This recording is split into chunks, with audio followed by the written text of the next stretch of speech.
Yo, what is up, everybody? Welcome back to D&D Monogatari to now on episode 3 of Owarimonogatari. So, what happened on the last episode? That is a great question. Let me just boom. This is the comments for episodes 1 and 2 of Owari, because we did them at the same time, because we were feeling a little freaky with it.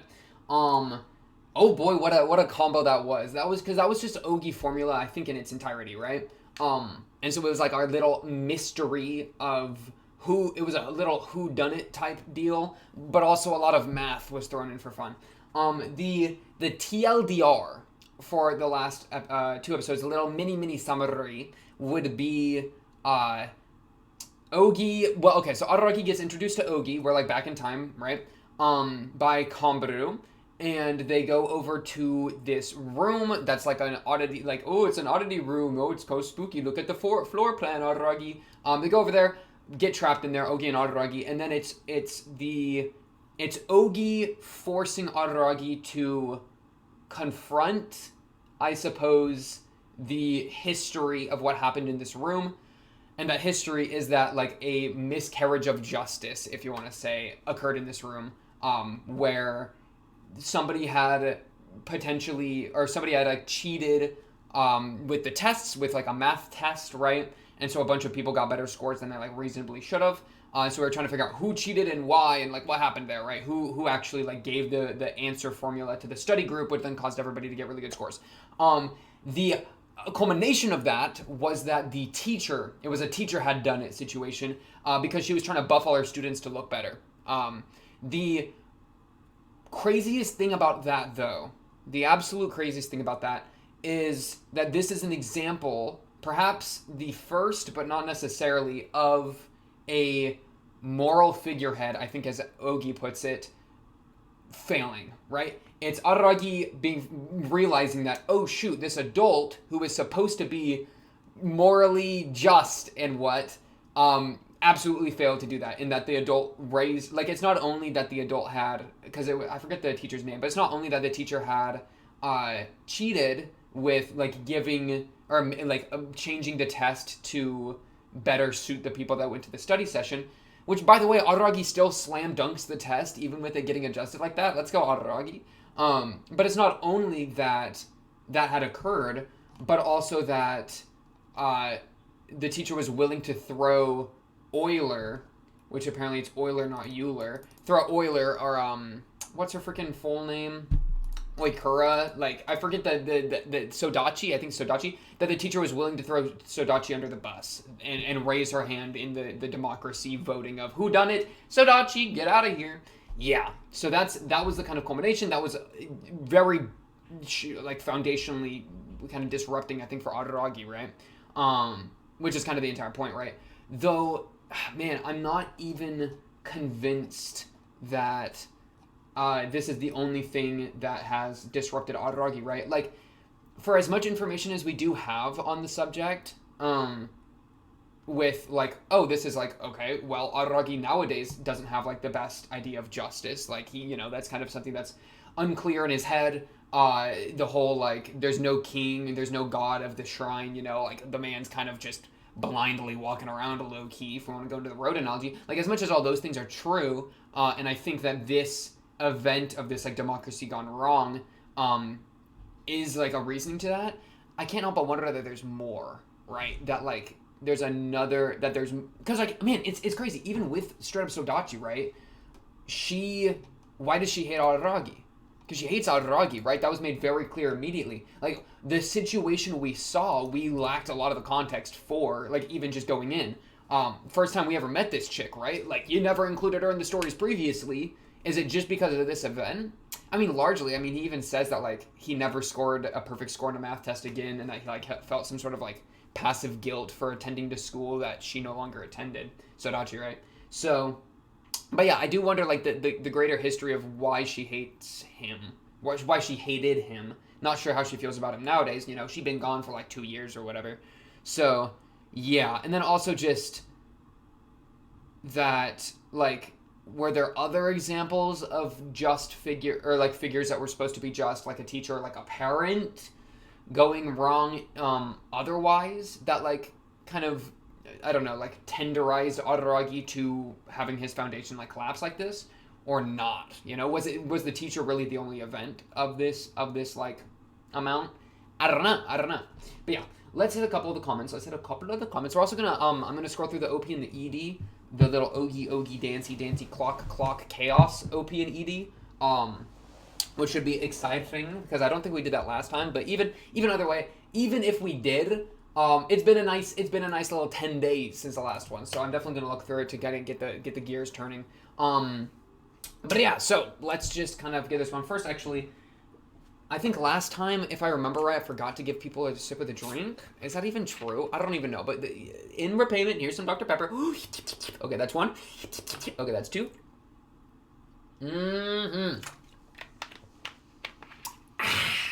That's what we're talking about. That is what we're talking about. Okay. Let's go into it. So, Math Queen Sodachi. It's also crazy just in the Discord, people really like being excited about Sodachi being here. It's like, dang. I don't know. It's kind of crazy because like everybody's like talking about Sodachi and is so excited and like, Sodachi, my favorite character. Oh my goodness, it's Sodachi, you know? It's like, oh, Sodachi about to be a real one. Like, oh, Sodachi's about to bring in like some crazy content if she's coming in this late in the story. Because we've been how many episodes have we seen and she hasn't been around? So if she comes in this late and then really pops off, that's really exciting, right? So that's kind of the feelings we're getting here. Ogi, Math Queen Sodachi. Oh yeah, Sodachi's literally right there. I was reading. Oh, and it literally says Sodachi there too. Reading comprehension devil. But yeah, okay. So Euler, not Euler. That's crazy to me. I would just thought of the word ruler, like that I would use to measure something, and then I put an E in front of it. Nah, it's Euler. Ugh. Euler. Okay, now, Sodachi, Oikura, Euler. I got you. I think Sodachi's the name she's most known by, so I'll try to use that.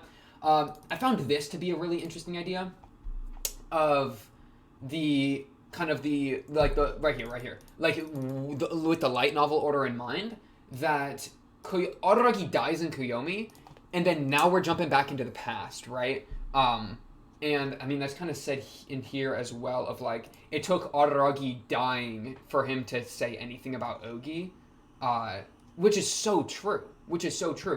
This thought of like, it's framed like Araragi's own journey in traversing purgatory as he reflects to himself about the worst buried memories and Ogi guiding / pushing him towards confession. Oh! That's what I'm doing! Ogi pushing people towards confession. Ogi pushing people into traffic, bro. But traffic is where the road of life is. You gotta get into traffic. You can't just walk on the sidewalk your entire life. We gotta get on the road. Yeah? Something like that. But yeah, I do think that works really well. Which, I mean, man, I kind of a hope for it. Like, we watch Kill Me 12, right? And we get the flashing of all the characters, including Sodachi. And at the time, I'm like, who the heck is this chick? Like, excuse me? You know, and that's like such a point of like, there is somebody that he hasn't told us about yet. That is such a like interesting development. Because with a story that is constantly like lying to you or distracting you or whatnot, to have an element that just gets shown to you and it's almost like he didn't mean to show it there, but it just kind of spilled out. Dang! That's so fire. Like, man, it really does feel like someone's telling a story. Like, not in that, like in the specific way that monogatari kind of functions.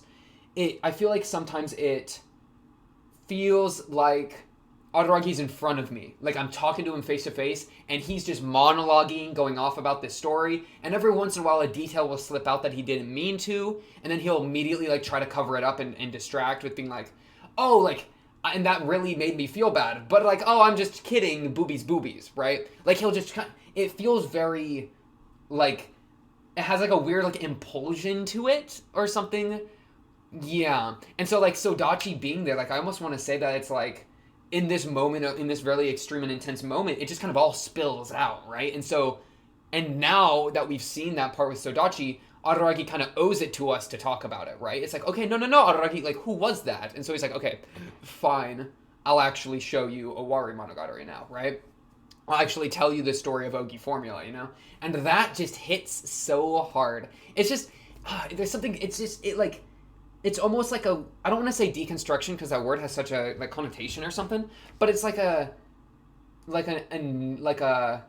it plays around with the telling of what a story is, or like the telling of stories rather. That's like part of the deal. I'm such a hoe for it. Okay. Um. Yeah. Who would have thought that someone as important to Araragi as Oikura actually returned back to school and we never heard a single dime about it from any of these past stories and all? That's a good point as well. Because, yeah, at the end of the episode, episode 2 of Owari, the teacher leaves, which we hadn't, I kind of get why he wouldn't tell us about the teacher for sure, because he was like, I hate her. I don't even, there was another good comment right here. Doesn't have any respect, addresses with Tetsujo without the honorific, right? So, like, I totally get, also, is this a Girls Last Tour profile pic? If so, so based. If so, so based. Love that. Back to this though.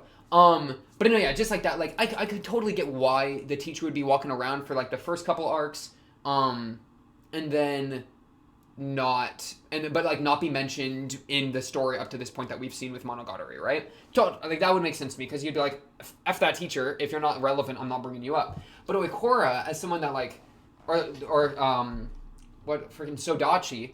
Sodachi just sounds like a chemical compound, doesn't it? Like baking sodachi. But yeah, for Sodachi to not be brought up afterwards because she does come back. Because like what we're watching right now, I don't have like a firm timeline spot on it. I think it like, please note Araragi recoiling from post Nekoshiro Hanakawa being very forward, keep it in mind. So yeah, I would say like, and there was another comment about this. Taking breaks from timeline updates because we're getting a little freaky with it. Ooh, scary. This happens before Hanakawa has black short hair, so it's after a lot of those Bake events. Because she had the twin braids, right? So you can I have like a rough idea in my head just because of her hair color, not being like not being how it's been in other cases, right?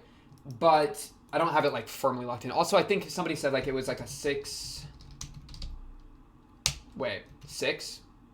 Okay, I don't know where it is. But like a couple months after Kizu, like it was kind of given a specific date. But as I've said before, I suck with dates because I can't even like, what's the 7th month? Is it June or is it July? Is it August? No, August is 8. June, July, August, September, July. I don't know. That's the point. Okay, but yeah, back to this. What was happening? Oh yeah, where we just don't talk about where like Sodachi is not getting brought up. It's just crazy, and I love it. Averting his eyes, 101, right? So now it's like how much stuff is about changing context with this character walking around, right? A reflection of what brought me to this place. I like the idea that the phone call with Senjo, which I think was brought up a little bit before, but that it's getting louder and louder as he's faced with death. It's like, which is like his attachment to life or whatnot, and him not being happy with getting killed, that's it's funny because as I said, right, he's not dying for somebody else, he's really just getting killed by Gaon, like straight up. So there's a funny element there that's like he wants to die, but he wants to die certain ways, right? Like he wants to die for something to give his life, like it's how does the line go? I hope my death makes more sense than my life or whatever. Random quote. If you get it, 3 pink points if you get that. But yeah, for like, it reminds me, and this is going to be kind of a random mini tangent, but it reminds me of like if you've read the the little poem, The View from Halfway Down, which is about suicide and like how like somebody realizes how much they want to live life only after they've gone past the point of no return with dying. So like they've stepped off the edge, and as they fall they realize that they want to stay alive, but it's too late at this point. That concept, right? It kind of reminds me of that, where it's like, as much as we've thought about death and we've, as much as Araragi has faced death and attempted to die in certain ways, now that it's actually happening, he's like, whoa. Like, no, I still have reasons I'm trying to stay alive, with Senjugahara being, like, such a strong one of them, right? So it kind of reminds me of that. This is a good Shinobu line as well. Getting introduced by Komaru is crazy. I like the idea of resentment, I think fits really well with Ogi in a sense, where, like resentment is, like, I'm angry. Like, I feel like the source of resentment is, and we can, if we remember, like, Suruga Monkey, right? It's like, which, oh my goodness, what a callback. Holy crap. But it's like, I'm mad, but I'm repressing it, and so it's building up, and it's kind of frothing, and that's where resentment comes from, right? Like it's more like that undercover. Like it's not like I'm angry in my face and I'm screaming at you, but it's like I'm upset and it's underneath and it's just it's simmering and simmering and then it might explode later. It's more like a pressure cooker. It's kind of my idea with resentment, which I think fits very well with Ogi being like it's that same idea of repression, right? Like all these important things for Araragi, how Araragi functions, what Araragi considers the world to be like, what Araragi considers justice to be like, how Araragi approaches life, how Araragi travels upon the road of life, etc. All these ideas are things that are avoided, that are averted from, and are just in the little pressure cooker. The heat's turning up. And that's Ogi. Ogi is... Who is Ogi? Ogi is a pressure cooker exploding. Ogi is freaking taking something out of the microwave, but it's too hot, so your hands get burned, and you're like, ow, ow! That's what Ogi is. No, okay, that one did not make sense. Don't worry about it. I love the Ogi is thing so much, because it's just constantly Araragi's like, Ogi's Ogi. What do you mean? And I'm out here being like, Ogi is the darkness. Ogi is blank. Ori is Araragi's dad. You know, it just absolutely, it's so funny. So yeah, the zero thing's interesting, but nobody needs to bother with it. Ogi means that zero is perfectly balanced, so there's no need to make adjustments.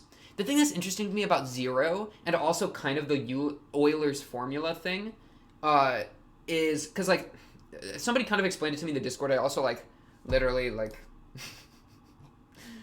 what's Euler's formula? I was reading through a freaking random math sheet trying to figure this thing out. But yeah, the kind of idea I got there, and I'm not a freaking mathematician, so I'm so sorry in advance, is that, like, Euler's formula is like a circle. It's like the revolution, a full revolution of a circle, so it, like, kind of goes back to zero. Yeah, and how it, like that lines up when you put it against, like, certain universal constants or whatever. So, but the funny thing to me about a circle, like, because, like, it goes back to itself. Like, you know, it goes to zero. There's no need to make adjustments or whatever. Like, even a zero is a circle. Like, this whole, like, circular thing, Ouroboros, it reminds me of Ouroboros, which we've seen before with, like, the snake imagery, and, like, Sengoku and such. And it reminds me of something I've said before with the roads that we were talking about in Kiyomi Monogatari, where, like, what about a roundabout, right? Where it's like, we're going back, like, we're kind of faking movement because we're not actually going anywhere, because we're just going back to where we started. So we're not really moving, right? In a sense that we're going somewhere new, but we are moving, you know? So it's almost like a fake movement, which I think, like, the reason I bring that up is that applies, like, so cleanly, I think, onto the shogi no king analogies, right? Where, you know, there is no, or like Araragi's playing a game of shogi, but there's no kings, so it's just there's no win condition or lose condition, where it's like we're kind of just faking a game at that point. Like, we're going through the motions of, like, this is what a game should look like, but we're not actually playing a game because there's no win or loss. That's kind of the same impression I get with, like, a roundabout, which I think kind of fits maybe into the Euler idea, if I'm coping, maybe, or at least, like, kind of there's no need to make adjustments thing, where it's like, yeah, like, you're moving and you're, like, carrying out a formula, but at the end of the day, you're just going back to where you were, you know? Though there is a cleanliness to it that's really interesting of, like, you're on the circle. Because, like, this is something I really liked here. Well, let me just hit go top to bottom. But, like, this point I really liked as well. And I totally agree with. So, yeah. Only thing invented by humans is referring to majority rule, not inequality. That's interesting. I mean, the majority rule definitely invented by humans, right? Because majority rule is a way to, like, carry out, like, for, like, agreement and concord, right? So for humans to, like, I'm trying to be so careful not to spiral off into, like, a political rant, you know? Holy crap. I'm in too many, like, political classes right now, so I'm like, but what about, no. The only thing invented by humans is referring to majority rule, not inequality. Inequality invented by humans. I mean, it's kind of escaping from Monogatari, but, like, is inequality invented by humans or not? I mean, I would still say yes, right? Because, I mean, I like that idea that inequality was invented by humans, and so was, like, equality. that those ideas aren't like in the law of nature or whatever. But I won't get into that. Applying it to majority rule, I do think makes a lot of sense too. And that was kind of, maybe I was kind of jumping the shark in that like inequality was happening in Araragi's perspective because of how majority rule was carried out. So it still kind of like works if we just take it a step back into majority rule, right? So I like that. This is that line. Funny how it took Araragi dying to make him tell us anything even adjacent to Ogi's origins. Organs, wow. So true. No, so incredibly true. Which is why it's like, yeah, I mean, literally like this thing. Literally that part. Literally that part, as I said. Very, very true. We saw that at the end of Owari 2. I kind of rewatched that because I was a little confused, but I think I get what you mean now. You shirked it off. You never thought about it, but you never forgot it. Wait, you never thought about it, but you never forgot about it either. That's funny to me. There's two things that makes me think of. It makes me think of Senjuga Hara in one of the Kiyomi episodes. I think like Kiyomi 2 or 3, where she was like, let's forget this. Like, that was like the decision to forget this. And then it also reminds me of freaking Mamoragi, right? Who, with the aversion, like averting your eyes thing, where, I mean, that's what Araragi does constantly, right? He like averts his eyes. And it's like, bro, he's trying to get us to avert our eyes constantly. No, Araragi, I'm not going to avert my eyes. You can throw you can throw Nisei Monogatari at my screen, okay? You can throw all this perversion at my screen, but I ain't averting, okay? I'm not going to just be like, oh, okay. Or like, oh, all the important text? No, I'll just look at the boobies. No. Such crazy, foreshadowing, or what's the freaking word? I'm forgetting the word, but for Araragi to have mentioned math being his best subject in Bakke 12, and that's just so funny, like how long ago that was, but how now it's become like super relevant. I agree with this 1,000,000% that like that's what makes like math is math. Math is math. 1 + 1 = 2. It makes sense. If you understand the rules that you're playing within, then it just works, right? So, boom.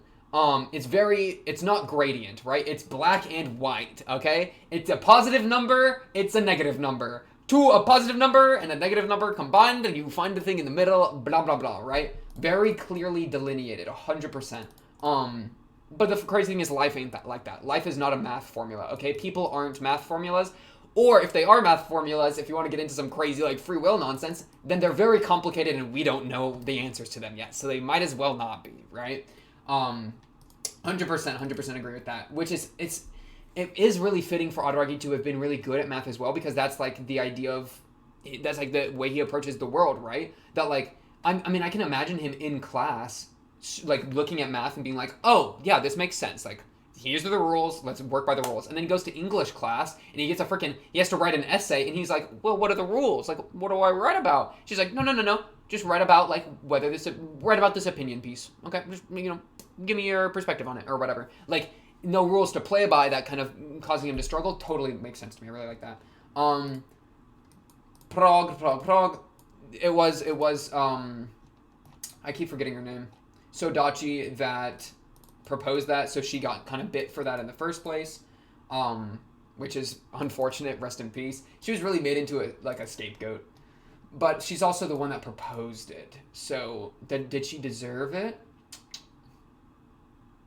I would still say no. That's kind of rude because she was just doing her best, but whatever. I do like that point though. Araragi knew all this stuff. It just was Ogi like forcing him to become conscious of it. Agree 1,000,000,000%. That's something I've talked about before, like way before, right? With like Ogi uses Araragi's like subconscious information to like cause things to happen.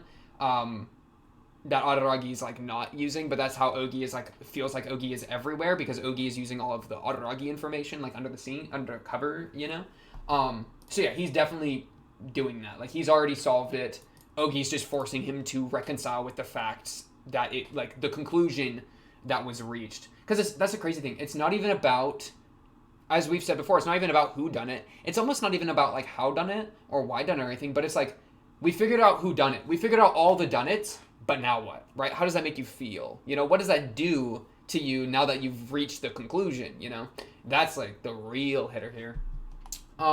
Tetsujo, the teacher, sitting in Araragi's chair obviously means she was taking his place, like he was acting in his stead as an adult, but then even as an adult, she didn't like carry out justice the way that he would have desired at all. I liked this line. I like this line a lot from the comment here. If adults don't decide justice for me, all I have is my personal justice, but I have no idea what that is.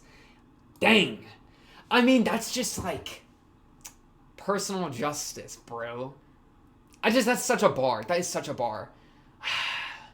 And it's like, how do you like, man, I don't know what my personal justice is half the time. It's so hard to figure that hoe out, right? Like what to live by, what to stand for, who's the king in your shogi game, right? Who's the god of your shrine? It's a struggle. It's such a struggle. And I mean, like, I feel like peace can be made even somewhat without one, where like, but it's to what degree? I don't know. It's such a crazy question that, like, I don't know. I won't get into it because it would end up me just ranting about myself. And let's try to keep it to Monogatari, you know. But yeah, I do really like that. Future self Kaiki has to lie because he never figured out his truth, and it's not like he can like use an adult to figure it out anymore, or like to rely on, because he's also an adult now, you know. The fact that Oikura caused a mess that made her leave barely even registers with him. You become less human when you make friends. He has become less human over the course of Bake because his reactions to other people's situations, the way he decides to help them. I like this line a lot. I'm just going to read this thing in its whole. His reactions to other people's situations, Bake, right? Helping everyone, freaking all the characters in Bake. And the ways he decides to help them shapes his sense of justice rather than him sitting down by himself and deciding what his justice is on his own. Which is obviously how morality evolves, because justice can only exist in relationship to entities that aren't yourself, but he doesn't see it that way. Boom! Boom! Boom! Agreed. I put a stamp on that. Man, and it's just like justice in a vacuum, right? Like, what, you want to just completely be internally just? No, like a large point of what makes justice. Like, okay, what is just is how we're dealing with other people. We have two different people, they both want something, right? How do we decide who gets what they want, right? Both of us want the donut. Well, who gets the donut? Huh? Is it just might makes right? I hit you over the head with my bat and then I get the donut? Or maybe we split the donut because that's the most fair thing to do. But what if I'm a bigger guy and I need more calories? You know, blah, blah, blah. Like, that's the entire point, you know? Like, an internally just being... I mean, there's a really interesting question of, like of this thing of justice can only exist in relationship to entities that aren't yourself. I mean, it does kind of make me wonder if you can have, like, an internal... Like, if you can be internally just or whatnot. Like, just in your own pieces, you know? Like, what if like entities that aren't yourself, what if we like look into the self and it's like, what if the self is made of a bunch of different entities, like subconscious, conscious, freaking blah blah blah blah, motives, the things behind motives, blah blah blah. And then what about those pieces? Can those pieces be just with each other? Like, I don't know, that could be a fun thing. And a lot of that is me projecting freaking Plato's Republic. Go read Plato's Republic. I talk about that book a freaking lot, I know, but it almost feels somewhat applicable to this show, or at least my like some of the ideas I've had about justice, that like my preconceived notions that I'm bringing into the show somewhat is something I've thought about in that book's context, which is why I bring it up so much, you know. But yeah, because as much as justice can be an external thing, I do wonder if there's like an element of like internal there, and like, or like the organization of oneself. Because if like, what is justice but the organization of how we deal with other people, right? How does a group of multiple beings deal with each other? Is that kind of what we can say justice is? In which case, can we say, how does a person deal with themselves, right? And could we have like a justice there? I don't know. But I do still 100% agree with this point of, he would like when he personal justice, he is feeling like he's not pursuing appropriately because he's interacting with other people so much, you know? That would make a lot of sense to me, right? I mean, he walks into Kizu with that, like, independence makes me strong idea, right? Where he's trying to, like, personal justice, oh, well, it has to be personal, so it has to be completely internal. And I would agree here that, that's like not the right way to do it, and that largely it is based in like interacting with others, but Araragi doesn't see it like that, and that's just so fascinating. That's so fascinating. Him closing his eyes from Ogi's prolonged gaze is not acceptance. In his mind, all of his relationships are based on atonement and paying someone back, and he himself doesn't believe that he's accomplishing what he set out to do. That scene's really interesting to me. It's honestly one of the best scenes in this entire show, I might even say, where Araragi's like reaching for the door, and then Ogi stops him, and then looks at him really hard, and then he like talks about like what caused him despair. Acceptance, because I did use the word acceptance. I don't like acceptance. I think it's more so like there's another comment here. That like this is I think exactly kind of what I would agree with this really really hard of bum. Ogi in one way or another is trapping Adaragi in the room. She says he can leave. Blah blah blah. Ogi pokes him. Right here. Not only to make Adaragi think about what he said, but to force him to spill that last bit of truth about the matter. And once he does, time starts flowing again. It's to allow, or it's Ogi forcing Adaragi to stop repressing. It's Adaragi, it's Ogi going, no, you have more to say, right? It's Ogi saying, no, continue, right? You're not allowed to leave until you finish spilling your guts to me, okay? You can't spill some of the stuff and then just walk away. No, we're seeing this through to the end. That's the impression that I definitely feel, which I really, really like. And that's just such, and it just hits so hard. It just hits so hard.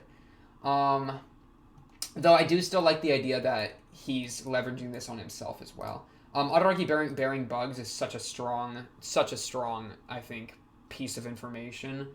Well, that was the story of Adaragi Kiyomi. It wasn't a big deal in the end. This makes the big reveal of past trauma arc trope basically a deflection. It's saying, I know the audience has all these questions about the past, so I'll just tell them this tragic backstory that's supposedly the root of all my evils and have them and me be satisfied with that. But I don't think it's necessary. Right, like, it's like, no, Adaragi, there's gotta be more, okay? You can't just give me one story, right, and then attempt to walk away. Just like Ogi, I'm gonna stop you and say, no. Give me more, please. Yeah. And then the Ogi and Adaragi in a room together just hits so hard. Yes, and we love those two episodes. Those last two episodes were fire. So when Ogi challenges you to guess the culprit in the light novel, it's more possible, difficult but still possible to actually answer it. It did feel a little impossible. The thing that I think did it for me, or that like would have differed it for me, is the line about like the teacher where they were like, oh, the homeroom teacher would have the motive to do this. That line happened in episode 2. I went back and I looked. Where the part where I was trying to untangle the mess was in between episode 1 and episode 2, right? So if that line happened in episode 1, I feel like that would have maybe stirred it up a bit, where it's like that would give you the chance in between episodes to be like, okay, here's another motive, let me toy with that in my head. But I didn't even consider that the teacher could be involved until episode 2, right? Which is skill issue somewhat on my part, but yeah, like if that took place earlier, I feel like there could have been a somewhat a chance. But it did happen in episode 2, yeah. And then yeah, love that hand scene. Taking a break from the timeline updates. Oh, it makes me so sad because I've loved my timeline updates, but we accept that. It is funny how like people were skipping around on accident, bro. If I didn't have the freaking people telling me the watch order, like I'd accidentally skip half the anime. Even with the watch order, I downloaded Owarimonogatari season 2 before I downloaded Owarimonogatari season 1 because I just like read something wrong, but then somebody realized, like I was like chatting with somebody about it, and they noticed like, do you have season 2 downloaded? I was like, yeah, and they were like, no, you have to get season 1. I was like, oh, my fault. So like even with the watch order, like I'm almost messing it up. But no, we're good. Close, but we're good. The room wasn't manifested a manifested oddity. This normal room was not normal yesterday. Even the map changed. As you share with Wims, he revisits the room to reminisce, only to see it was something he brought into himself. 100%. Even the map changed. That's crazy. Did the map really change like that? Bro. It's crazy. I mean, it reminds me of Shinobu's power of manifestation. He's doing the kind of same thing, right? Where he manifested this entire thing.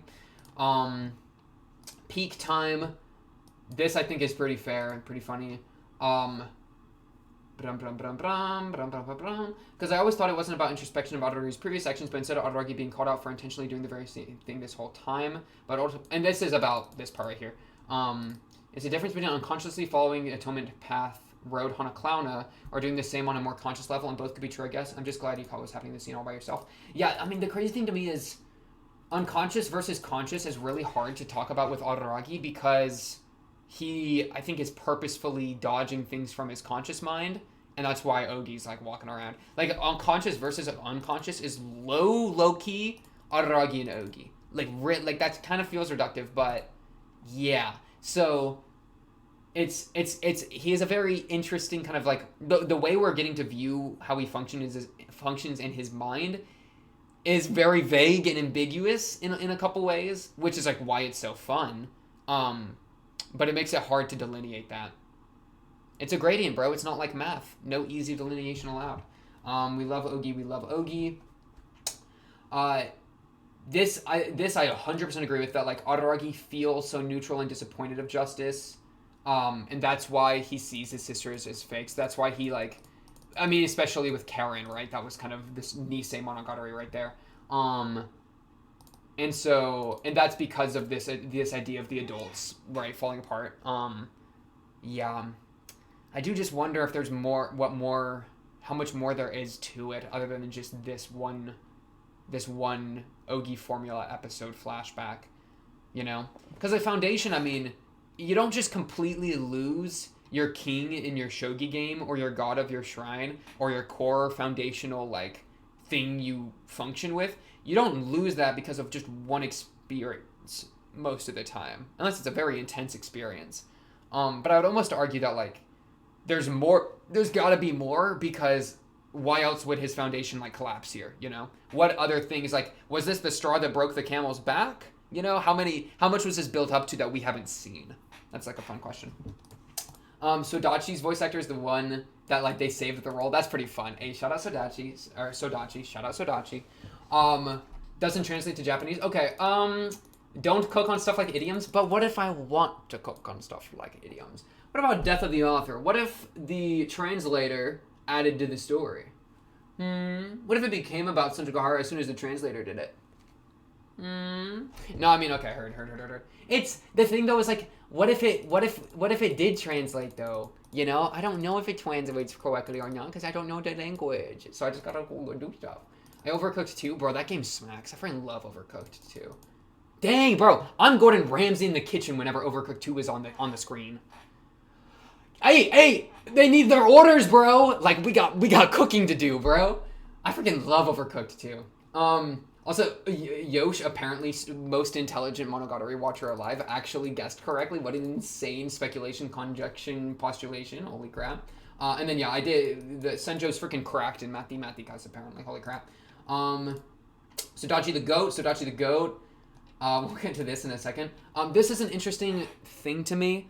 As I said before with Plato's Republic, so the idea here is that like math is a language just like English. The only difference being, like, this is what the comment is saying, right? The only difference is that math is not burdened by physicality. It's just a concept, which strips away the ambiguity of things, you know? So right here, like, nothing about a language speaks inherently to the nature of the thing it describes. It's only for us that look at it, how we experience the universe, and determine the validity of these statements. Blah, blah, blah. And in the same way that an apple is read in English, 2 equals 2 is, like, the same thing. I mean, I don't think that's necessarily true. I don't, like, straight up disagree because I don't know, you know? I don't know exactly how to, like, it's a difficult subject of, like, because, like, I've heard before, and I bring up, like, Plato's idea of forms, as said in the Republic, that, like, something like 2 equals 2, or the concept of 2 for Plato was something that actually existed, you know? It was some, like, idealized form that just existed separate, right? Like a metaphysical thing. So in that way, like us saying 2 is like we in some way have grasped that form and then like started to like apply it or whatever. Whereas, and I guess that he could also say that with like the concept of an apple or whatever. But because of like this idea of the only difference is that one in math is not burdened by any physicality, it's just a concept. Whereas in English, there's a lot more ambiguity to it. Like that idea of like, okay, if we strip away all that ambiguity and we do have like something that's purely conceptual, then like, what if that concept does kind of exist? Like, I don't want to say that math is a language just like English 100%. Like, I do think it can form, it like almost is like a universal language, but like, while English is like, or like, while like the English language or like languages in that sense are used for what like communication or whatever, math is almost like you're communicating with like how the cosmos works, like how the universe works. Like if I have a cookie and then I gain another cookie, now I have 2 cookies, you know? Like and it's not even like me saying that is me trying to convince somebody else that that is the case. It's not like I'm trying to get an idea across. It's just that's how it is, right? And so that is the way that we have like acquiesced that knowledge. So I don't know. I do hear what you're saying for sure. I'm not.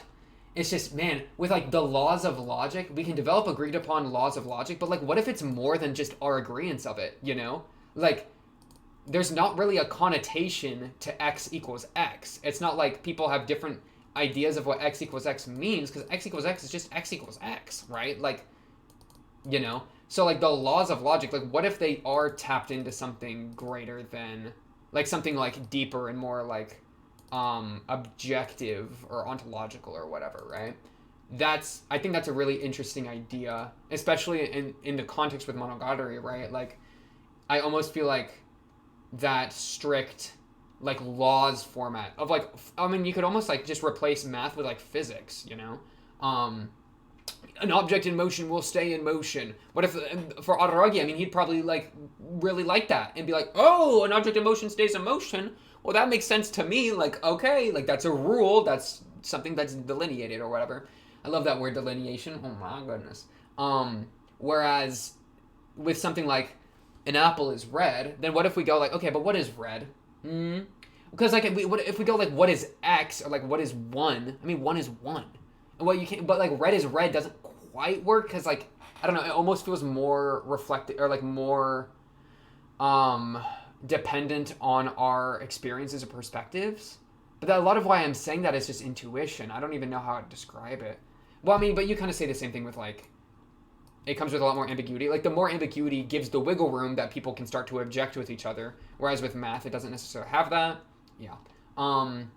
But yeah, I mean, it's a super interesting question, or like thing to talk about, right? Like I think it's a very fascinating idea. This thing, do I even play it? So I looked up the Japanese to English, and I did. You want to just listen to this with me real quick? Like let me just.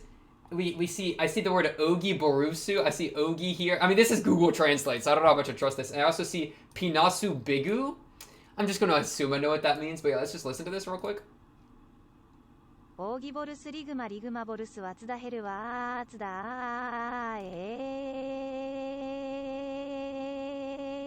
ーマイゴッドピナスビッグツランスポトデーバイススキネメフ So yeah, I don't know what that means. I mean, translating to English does not help much. We got Agiburos Rigma Bolis, what's the hell? Wow. Oh my god. Pinnacle of big. I like to run sports day. Wes mehu.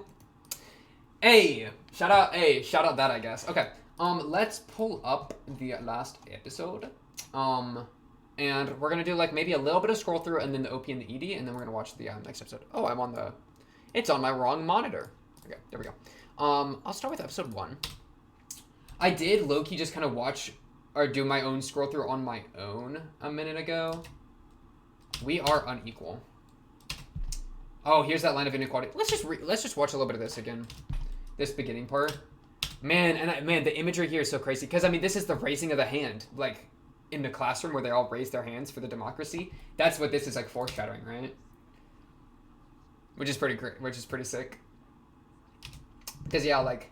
I mean, like, imagine asking a math class, does 1 equal 1? Raise your hand if you agree. I mean, everyone's going to agree unless they're stupid. You know?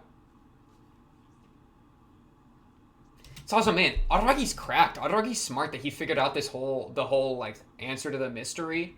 And, like, Kazogi's just the one forcing him to deal with it. But, like, he already figured it all out. I wonder if he figured it out in retrospect or if he figured it out during the thing. You know?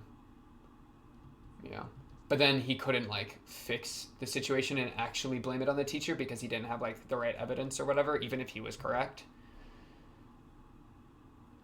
Majority rule. The only way to turn even our mistakes into the truth.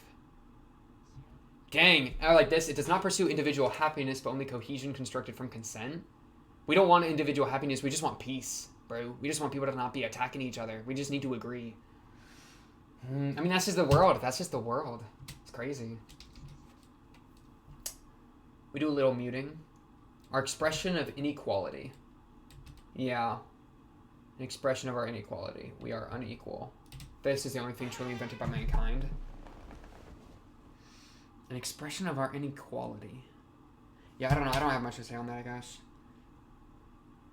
And then we go into the freaking cosmological void. The ugliest expression in human history. That's interesting. I mean, because this is in direct comparison to this. This is the Euler's formula. The epitome of elegance, combining the basis of the natural logarithm. Like, this is the most beautiful thing. And then he compares it to majority rule, which is the most disgusting thing. So it's funny that we bring, like, a beauty element in like that. I do really like that. Yeah, right here, one might argue this equation is, like, the most beautiful. The most powerful possible evidence that God exists, which he created to impose order on reality. Yeah, and I've heard that idea as well, which is really cool. Of, like, math being God kind of deal. Okay, yeah, but yeah. Boom, boom, boom. The room. We get trapped in here. Thank you, Kambaru, for, like, bringing this person in. Dude, Ogi's terrifying. This girl I want to introduce to her. Or to you. She said she wanted to talk to you. And she goes to Kambaru. Crazy. Look at this door peeking gremlin. She's scary. Man, it's, you know, it's also interesting. There's this element of, like, is there an element of, like, equal exchange a little bit? Like, Oshino leaves, and then Ogi comes in, right? And then at the end of Owari 2, the teacher leaves, and then Euler comes back. She transfers back in when the teacher leaves, which, like, makes sense in world because the teacher was the one that was making it possible, or, like, that was through trying to atone herself or make herself feel better. The teacher was, like, letting Euler skip school by fudging the attendance, right? So with the teacher leaving for the pregnancy reasons, like, she won't be able to do that anymore, you would assume, because she's not going to be around anymore. So Euler has to come back. So it makes sense, like, internally with logic, but then with, like, I don't know, it almost feels like it also means stuff otherwise. Where it's just, it's funny how, like, something will leave and then something will fill the void. Fill the void! The void beckons to be filled, bro. The teacher leaves, something's got to fill it. It's Euler. Whoa, that's kind of fun. But yeah, okay, let me go back to episode 1. Again, I don't know how much... This was such a crazy episode, bro. Sinking away. What got him sinking again? Why does he start sinking? Oh, this is his memory. It's like sinking into his memories. Water.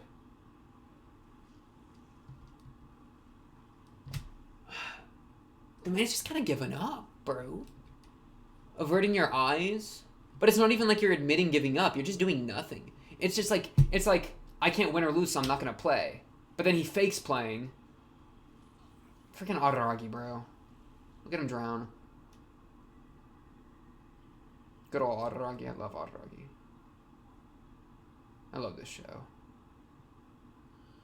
Into the depths. And then Ogi's like, yo, you good, bro? Welcome back. It looks like he remembered something. And does he immediately say, no, I didn't? Yeah. It is really, yeah, because he denies it. He denies. He's just coping and denying it the entire time, right? Which is why it's so strong that, what's up? Hey, what's up, Sodachi? That he actually starts talking at the very, very end, right? Let me just go to episode 2. Like right here. Right here. That, like, as soon as he starts actually... Because, like, that's the thing. Ogi's the one talking this entire freaking time, you know? Ogi is untailing is taking apart this mystery. Araragi's just coping and saying no over and over and over, right? But whenever she pushes the right button, Ogi pushes Araragi's buttons just right, and then he actually gives an opinion on something. Atoned? No, that's all self-serving. She wants to believe she's a great human being. So he actually passes judgment on somebody. It's like, dude, he passes judgment on her. He condemns her. You can only condemn somebody if you have justice. If you have that comes from, you're condemning someone because they're failing to meet some sort of standard or whatever, right? And so he's saying she actually sucks. She just wants to believe that she's a great human being. That's his personal justice actually expressing itself. right? Ogi pushes buttons enough that he actually used it, right? And then Ogi goes, keep going. You like Ogi's been the one carrying this conversation, so it's like, no, Araragi, keep talking. You're onto it. This is the reason that you're trapped in this room. Okay? This is the reason I've trapped you in this room. It's for this. Dang, this is such a good scene. Is this the best scene? Period. I love this scene. Just, man, the silence hits so hard. Just the non-verbal cues. This is like some of my favorite storytelling, bro. Just going like, just saying, but like where it just makes sense. It's just intuitive. Where you don't even have to explain it, you know? That hits so hard. And I mean, you can dig into it and you can't explain it, and that's so fine, but like, that thing where it's like, where it's just Ogi looking at him. Man, that hits so hard. Just like, boom. Woo! Again!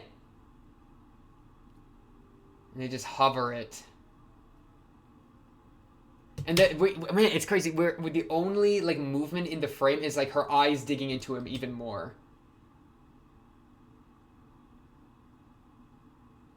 And then he looks away. He breaks eye contact because he's like, fine, I'll actually reminisce on it. I'll actually admit to myself, to Ogi, aka myself, what threw me into despair. Bing! Bing! That's the home run right there. Holy crap. Poor Sodachi got hoed, bro. Sodachi was just trying to freaking figure it out, and then everybody voted on her. Or like 6 people I think. 6 people did, I think. Sitting among my classmates. Well, Araragi's the one standing, bro. Voted without hesitation. Yep. So good. And now you're allowed to leave. Now the bell rings. Man, it's like there was only one real desk. Look at that. All the other desks were fake. It's like this manifestation of the room has like started to crumple behind him or something. Man, I wonder how stressed he was watching the clock. I mean, because they were stressed in this episode. Like, over here. I mean, everyone was freaking out. Where it's like, dude. Where it's like, dude, we're running out of time. Like, the bell's gonna ring. We don't have a person figured out. Like, it's just gonna keep getting worse. Araragi's panicking. Everyone's panicking. Sodachi's like, I hate you. Stop whining. Giving up, giving up even though you had a higher score. I thought you would fix this, like everyone's ego is getting hurt, everyone's freaking out. I mean, no wonder he has stress about time, right? Like, this is such a specific way of of time pressuring him. We can't do that. The bell rings, people go home. That's the rule. Bells ring, people leave. We can't hold them here. They'll go home. That's how it works. You know that. Those are the rules. Sodachi goes, fuck you!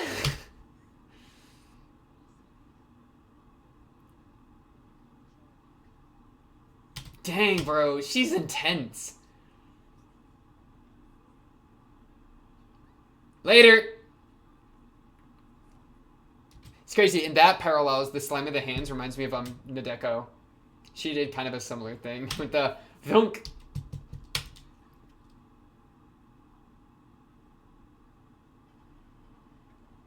Wait, so is this where they come up with the idea for the vote? I feel like that's important, if it is. We will now come to a decision, yeah. So it's funny, like, Araragi pressured her, and the time pressured her into making a decision. The decision to have a vote. So it's like, we either have no cohesion and no justice is found, or we have cohesion but misadminister justice through this majority process that, yeah. And Ogi's like, dang, that's crazy, bro. Continue. Okay, keep going. Oh, he's sitting on his lap. Dang, there's some crazy energy between Ogi and Araragi here. That's some crazy energy. That is so funny. that Sodachi's the only one that voted for him.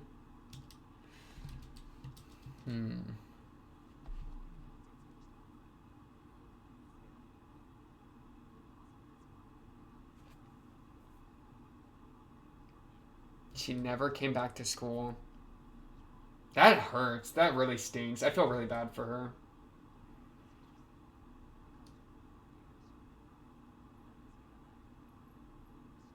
Do you really not know which one? I mean, he says this, but he doesn't even give the context of the teacher doing it until later, right? Wow, and like, look at that, dude. Just like, he stands there and it's daytime and she leaves, but he's still there when it's nighttime. Right? Like, we're hearing like the... It's like the moonlight coming in now. It's dark. Because it's, man, it's not even about him physically being there, but it's about how, like, in a way, he never left the room. Like, mentally, you know? Like, the day passed, but he was still there. Woo! Unspecified but lasting guilt for going to a school that Sodachi did not attend. Dang. Dang. Okay, do we want to look at the OPED a little bit? Lost a piece of me there. What other pieces have you lost, though, along the way? Like, you know, I'm not convinced that this is it. We got an entire arc ahead of us, brother. And we're about to talk to Sodachi, bro. Because Sodachi back in town. And Adargi's like, whoa! Hanakawa, calm down. Get away from me. Look at all this stuff. Is any of this, like, important? Duck! Little duck in the bottom right. Okay. Open campus. 7:25, it said. Maternity leave. Congratulations.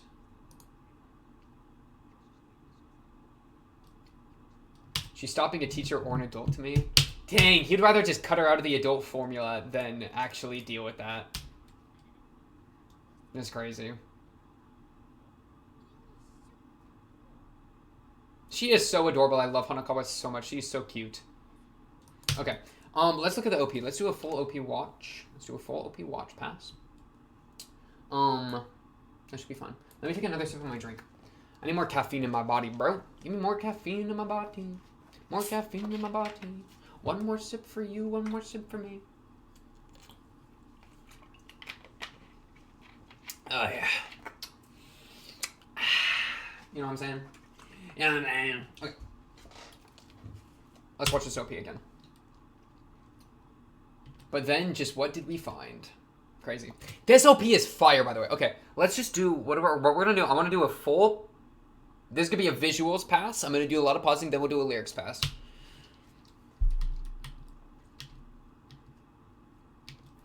It's just so crazy. It's like a spy thriller, man. Okay, wait, go back. Circles, lines, revolving, spinning in a circle, right? Like it's doing one of these patterns. And then they become the fluorescent bulbs in the ceiling, the school lights. And now we're upside down, right? The lights are on the floor, the freaking floor panels are on the ceiling. Yeah, we're upside down, but Ogi's just chilling. Our world's been flipped upside down. We're without foundation. Something like that. Ogi thrives in that environment, though. Ogi is meant to come in that kind of environment. Look at this dance floor. Yeah, we're still upside down. The TV's upside down. The door's upside down. Ogi's on the roof. Then we do a little Ogi dance. Ogi really do the little Ogi dance. Ogi, this is not a... This dance... Ogi, I don't know if you should bust this out in the club or not. I really don't know. Wow, okay, we go on the TV, though. This is in the TV. Okay, I'm gonna just save you the trouble. Do not bring this out at the club. You can bring that out in the club, though. I like the little hop. Okay. Close the sliding door. Ooh, but then why do you... Look, you're on both sides of it, bro. Ogi's on both sides of the door. Ogi closes the door, but then it's on the other side. It doesn't even close all the way.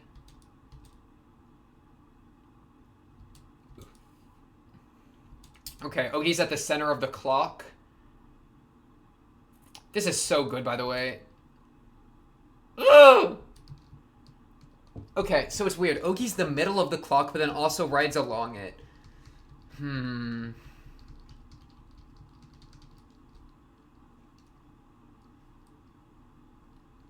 then we do our little, like, dive.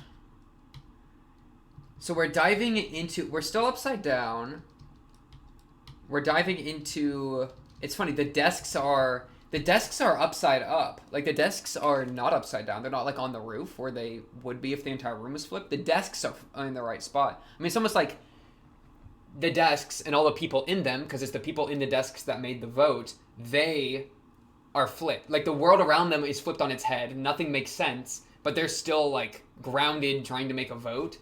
I don't know. Like, I almost feel like the desks being there shows, or is, like, part of the whole we effed up thing, where, like, everything's flipped around, but we're not with it. You know, we're not with the formula, bro. We're, like, breaking the pattern. And so Ogi dives into that. Whee! Dang, Ogi. I freaking love Ogi. Ogi's crazy. Okay. We dive into a circle. Oh, it's like a hole. Okay, Ogi really think that they made an abyss right now. What the heck? Circle imagery, you know, something we've talked about a lot, you know, some more of that. A lot more circles there. It's so many circles. Okay, the lights are on the floor again. Man, the desk imagery. We've seen so much desk imagery in this show, too. Like, the Kombaru, like, Suruga monkey fight had a lot of desks. I mean, we've just seen desks constantly. With eyes averted, keyword. She comes out with a magnifying glass. I mean, oh, she's got the little detective hat on. This is just like, yeah, we're going to uncover the mystery. That's what she was doing in these first 2 episodes. Pink color? Was that pink? It's a me reference! Okay. I'm in the show again. Magnifying glass. Wait! Isn't it the case that in a magnifying glass, things are upside down? Isn't that a thing? That if you look at a magnifying glass certain ways, it, like, flips upside down? That, if so, big if true. Because that'd be so cool. The entire world's flipped upside down, so we hold a magnifying glass up to it to invert it back into reality. Dang, look! Everything is flipped with the magnifying glass. That's what I'm saying. And then she reverts herself. She gets on the correct level. She flips. And then climbs into the TV. Get out of the TV, bro. This is such a fire opening. What a fire opening. Even this is so fire. Look at this, how beautiful this is. The desks and the chairs falling apart. Dang, bro. That hit's different. Okay, now we do a lyrics pass.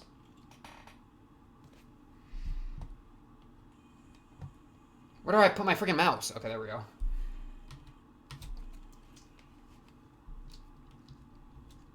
Why is this so cool, bro? It does feel very, like, mathematical in a lot of the ways that these shapes are moving around. I love it. Okay. Let us open the door. Open the door to our repressed memories. Start our adventure into your own subconscious mind. Okay. Find the answer leading to a true and just future. True and just future. Not true and just past or present, because this happened in the past. We're not even using it for the present, we're using it for the future. Interesting. True and just, you know, what is justice? A great question. Is it apprehendable? A great question. I want to do this, I want to do that, white and black. The right thing to do, the wrong thing to do, question mark. Yeah, I think now it's like, what is justice? Okay, well, it's like we have different choices. We want to do different things. There are things like greed that motivate us for certain things. So it's about choices. Question mark? I'm full of contradictions. Oh, I guess it's like, okay, well, it could also be, oh my god, stop squeaking. Thank you. Kind of a, like, okay, like, let me figure out my personal justice, right? We need to figure out our justice. But I look into myself, and it's like, oh, I want to be healthy, but I also want to eat this McChicken. Oh, I want to be rich, but I also want to splurge all my money, right? Like, is it kind of like that of like, how am I supposed to have a personal justice if my internal functioning is so contradictory, right? How am I supposed to find something just out of that? Dang, Araragi really out here having to like figure out that that there is no like, or like he's struggling with a non-objective reality or like non-objective justice, bro. He really struggling with that right out here. If that ain't the truth, if that just ain't part of growing up, man. Unless you believe in your objective justice, in which case, respect. Right? Not for me to disagree. Well, I mean, I can disagree, but like, I'm not gonna say you're wrong. I just might say that I don't know if you're right. Because there's a difference. There's a difference. Think about the difference. Okay. When we are all present. Present. Not past or future, but present. When all our lies are present. Ooh! Making the lies present, too. The lies from the past are, like, now made present. It's just a little bit of a repeat. I'm going to mute it. Let us find the answer. Just kidding, I'm going to unmute it.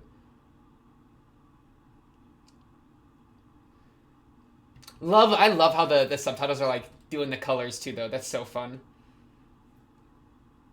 Remember our boundless of regret with eyes averted. Wait, we're regretting having our eyes averted?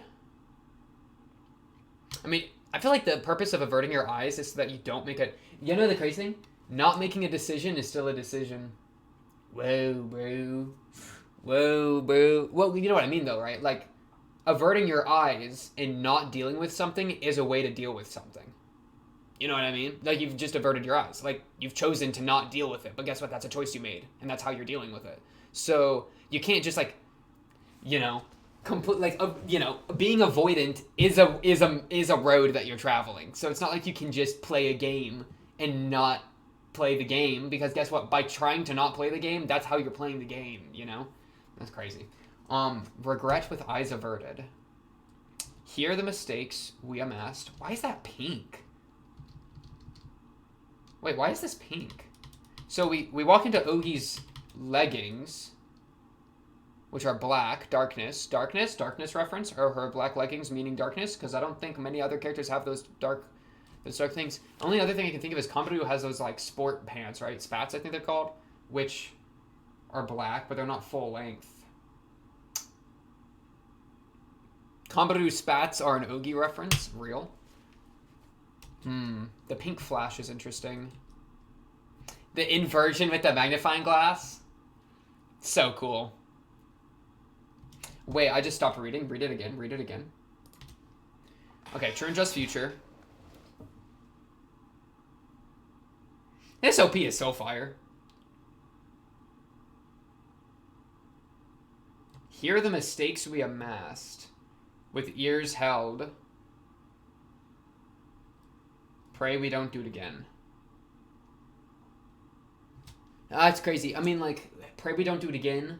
Pray is such a fun word, because it's like, if we're averting our eyes and holding our ears, then like, and not analyzing our past, then who's to say we won't repeat it? Are we just supposed to pray at that point? Like, oh, hope I don't make the same mistakes. Well, no, let's actually look into your mistakes and figure them out, right? Then we can actually avoid them. Instead of just having to pray. Dang, Ogi. Okay, ED. Bing, bing, bing, bing, bing, bing, bing, bing, bing, bing, bing, bing. Okay. I'll do visual then the thing. So this is just math equations, right? Yeah, plus sign, some S's, this freaking weird thing. There's a little bit of mathematics.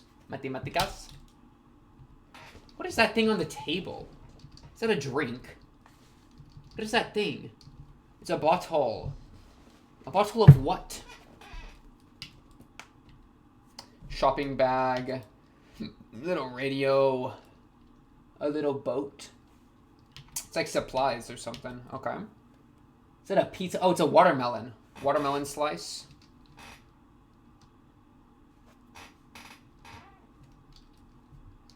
Okay, Oki walks up into this room. Oh, and then grabs the bottle. Why are you looking at me when you're grabbing the bottle? Why don't look at me, Oki. Don't look at me. That's scary. Oh, is it Araragi? Is Araragi the bottle? Wait a second, because look, Ogi grabs it, and then we cut to a giant Ogi looking over at Araragi. So is that like the past? Araragi's past or Araragi in some sense. Yeah, because then Ogi grabs Araragi. Dude, it's like the same way you would look at a snow globe as Ogi looking at Araragi and be like, alright, tell me more, tell me more. Interesting. And then Ogi does a little bit about, hey. She really thinks she's navigating traffic or something. Oh my goodness, traffic navigator Ogi. Airline, like, you're good, stop. That's Ogi, bro. Sodachi, maybe a younger Araragi. This kind of looks younger to me for some reason. Sodachi again. Araragi again. Sodachi depressed on a desk. Now we're on a road. And then we're back to Araragi.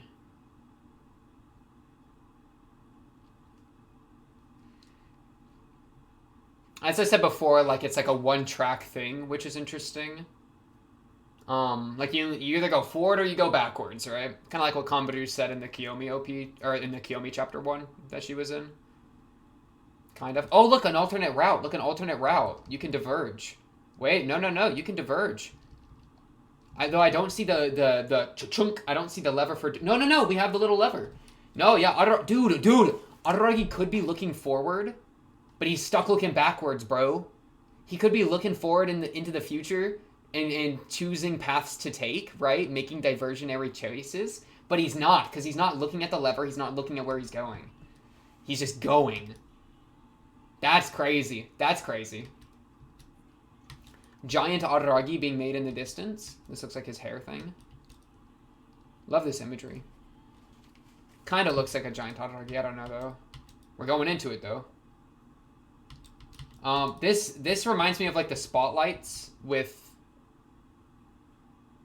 My brain just turned off. With Shinobu, with Kiss Shot, right? That she was like in Bake episode 1 flashback, and in the light novel she was found under a streetlight. These kind of look streetlighty, you know. Okay, so and then subway tunnel, right, which is where we found her in Kizu. We already looked at all these characters. Is that Kanbaru? I think. Yeah, that's Kanbaru. Freaking Mideko. Shinobu. Hanakawa jumps on the cart.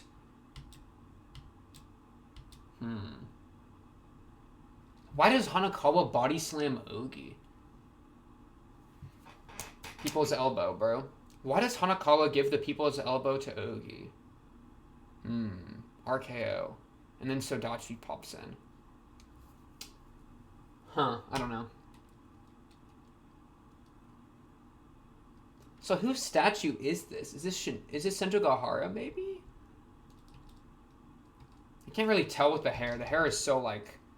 It's just got so many freaking, like, Roblox things that you would climb.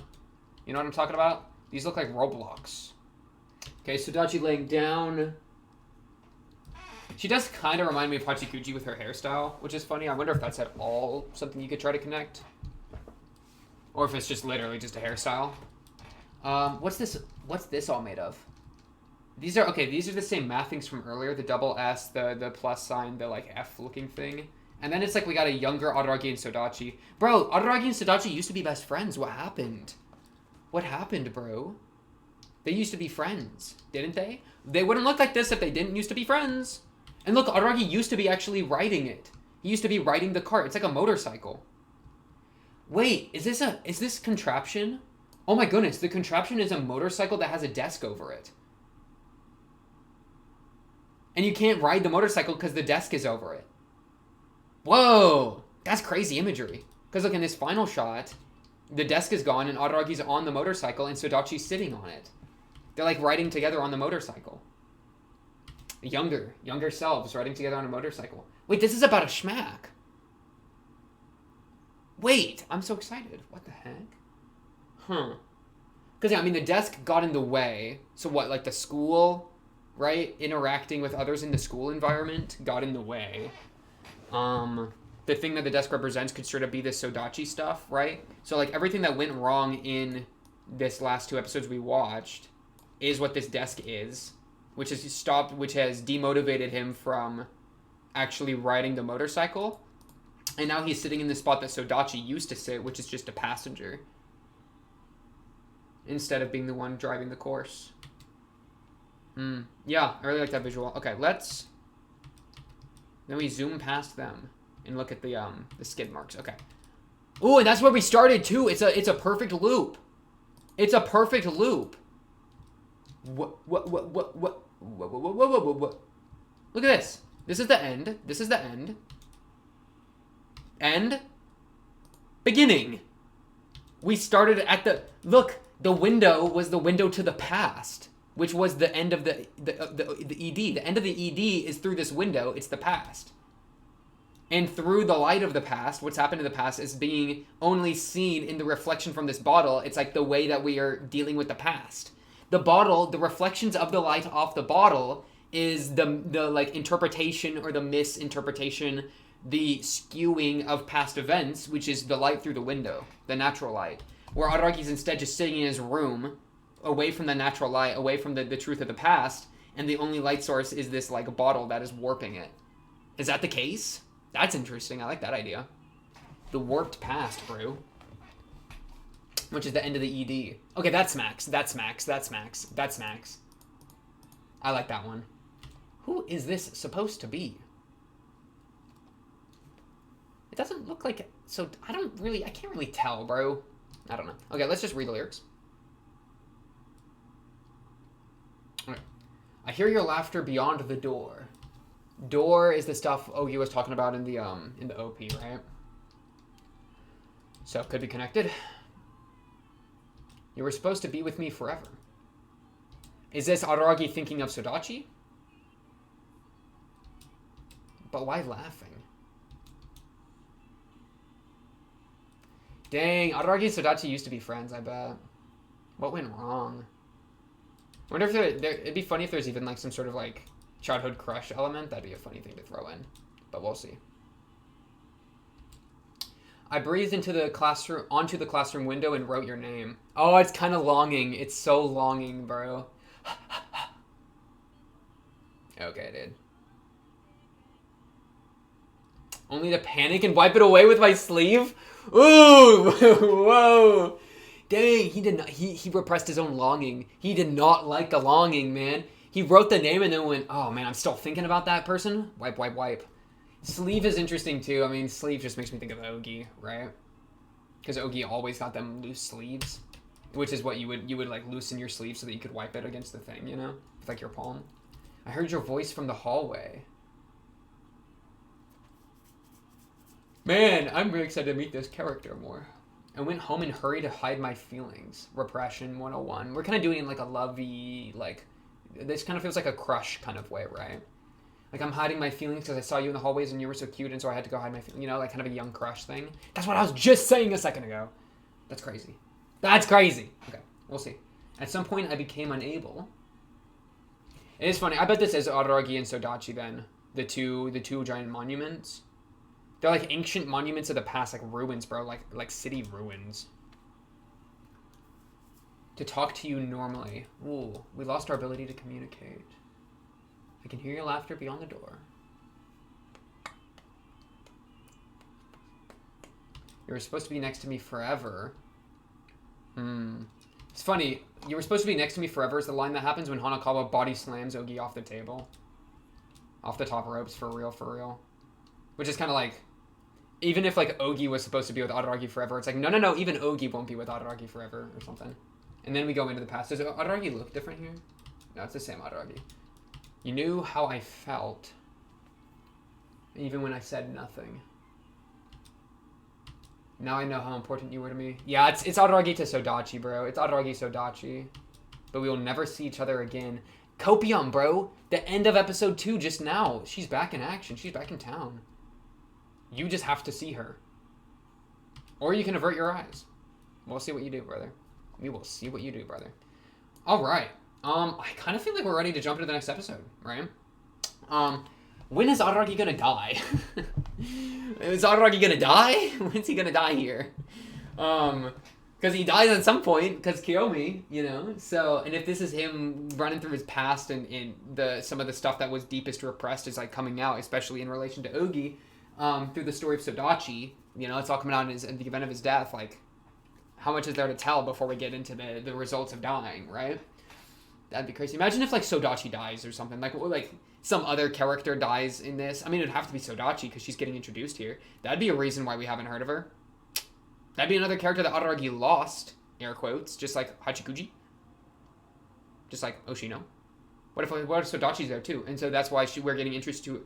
Maybe we're getting introduced to her after Araragi died because she's also dead. So now he's like, maybe I will see her again. Whoa! Didn't you even call her a ghost? He said, "Oh, it wasn't a ghost," and she said, and Hanakawa said it wasn't a ghost. Hanakawa, you are too cute with your little stance. Okay, this little playful like pushing has got me messed up. Okay, let's just jump into episode 3. Dang. Okay, let's do it. Sodachi Riddle, the Riddler, bro. Sodachi's the Rizzler. Sodachi is the Riddler. Araragi is Batman. Answer my 3 riddles few, and through the gates you will be able to go. Riddle number 1. What is 24... Wait, how does the riddle go? 24 white ponies on the red hill. They gnash and smash, and then they stand still. What are they? Okay, let's watch this. Let me actually score to the beginning. Okay. Episode 3, let's get this going. I'm very excited. If you squeak one more time, I'm sending you through my green screen. Okay? And it ain't gonna be pretty. Okay, let's jump into this. Episode 3. I'm really excited. Should be exciting. Let's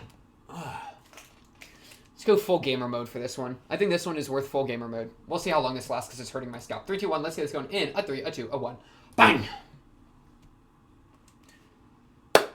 Holy crap. What an insane start already.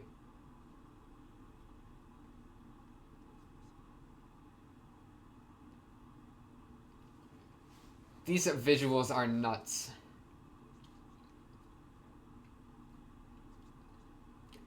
Tell me about it. Araragi. Yes.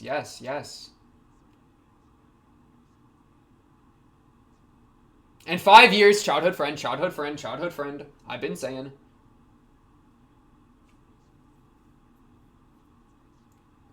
And pose dramatically. Proof that Araragi cannot hate Sodachi even though she hates him. Ogi, what's good? No, you're coping. Stop coping, Araragi, stop coping. New OP! Why just analyze the last one, bro? Oh my goodness. Okay, dude. Sodachi OP! Hey. Whoa, crazy illusory. It like prismatic, it's like, it gets like, I don't know the word. What is that? It's binary. I don't know that language. Oh, they're doing math equations. There's the real lyrics at the top right. Oh, this is nuts. I don't speak computer, bro. It's not binary. I don't know what freaking, it's just math, bro. Okay. Look at that shot. She whispering in his ear. Dang!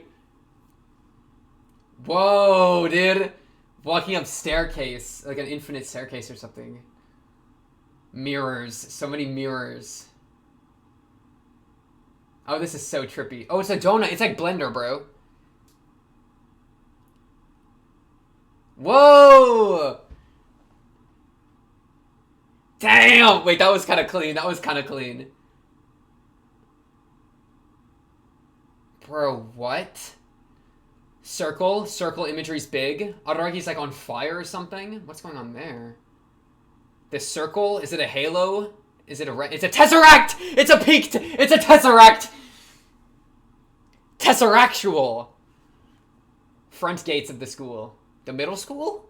Wait, did that say middle school? Ogi. See, you're not gonna say Ogi doesn't matter. Ogi's literally in front of me again. Yeah, we're at middle school now. Bro, what is going on? That was one of the cleanest OPs I've ever seen. What is happening? Life is Strange? Reference? There is something really crazy about going to schools you used to go to. The very next day, yeah, kind of crazy how that happened, huh? It's almost like you knew that she was back, and then that provoked you to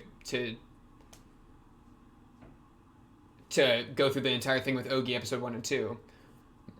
Maybe that's, let's see. That was your locker? Dang, Araragi middle school days. It's like a maze, a labyrinth. Are those love letters? To Araragi Koyomi. Oh, baby Araragi! She had a crush on you, bro, but you didn't reciprocate? Did you avert your eyes to her crush? That'd be so rude. Let's see. Spurred to life? Homie, you're dead. Okay. It's crazy to go back to, like, middle school or whatever.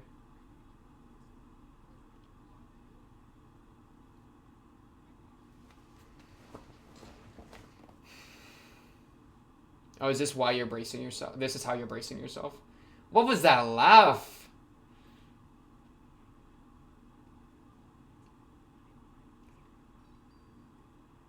You're coping so hard right now.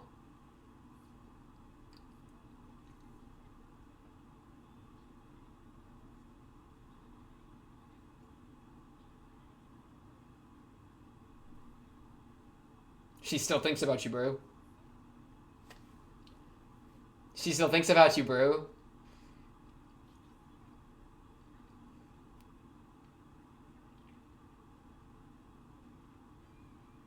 The cats, the cats.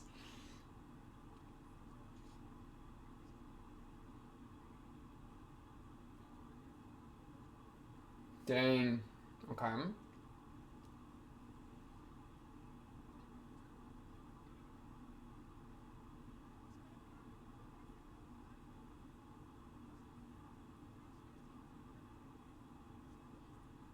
She is so studious.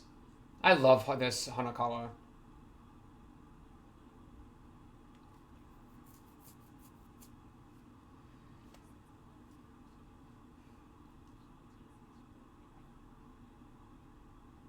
So did you just go to the... No, you did go in. Whoa.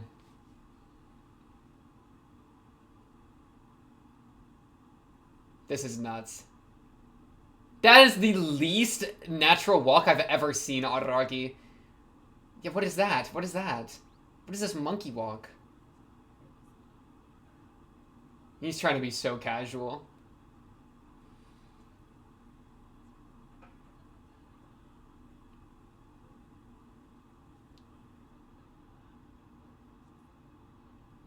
Number 2 on the roster. Oh, she sounds so sad. Oh, this poor girl. Me too, Araragi.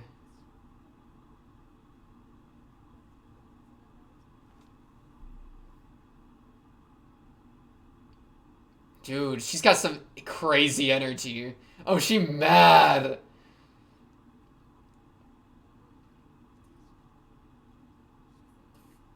Don't even call yourself number 2 Araragi. He trying to distance himself by saying Araragi instead of me, bro. That's crazy.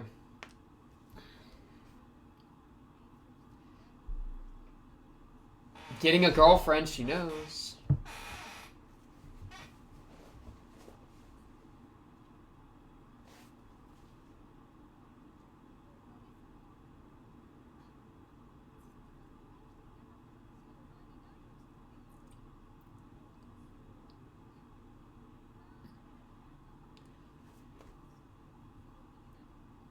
Oh no, I feel so bad for this girl.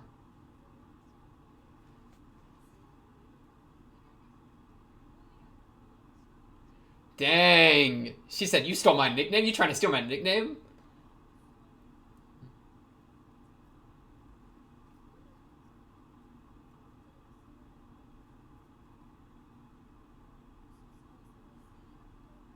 Yeah? These flashings are so fast. What is happening? She pissed.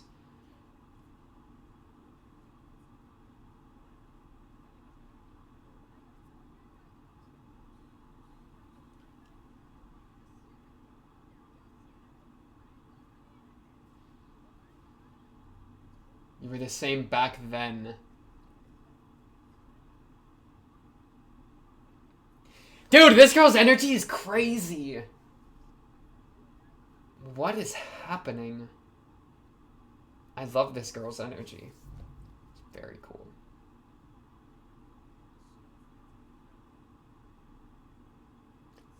Yeah, you're not a happy person. You're coping. You're a coping person. People I hate are the ones who don't understand why they're happy. Okay. Oh, wow. You like the gratitude. You like the gratitude aspect.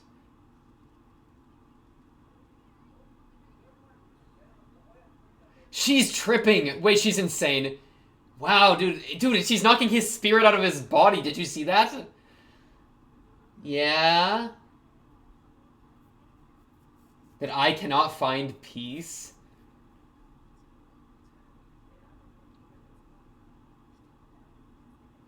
So admit it. Admit that you have the help of others, right? What has driven her to this? Was it the class meeting? Was it 2 years of despair? He starts throwing out Oshido quotes. He's desperate.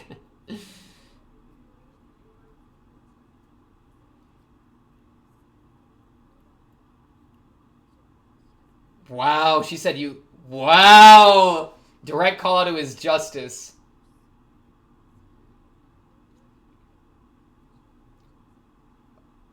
All the letters.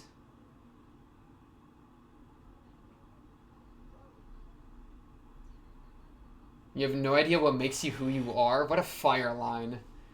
They even repeated it. What a fire line. Is she gonna kill him? Imagine. I hate meaning. Okay, she's losing it. Don't jump out the window!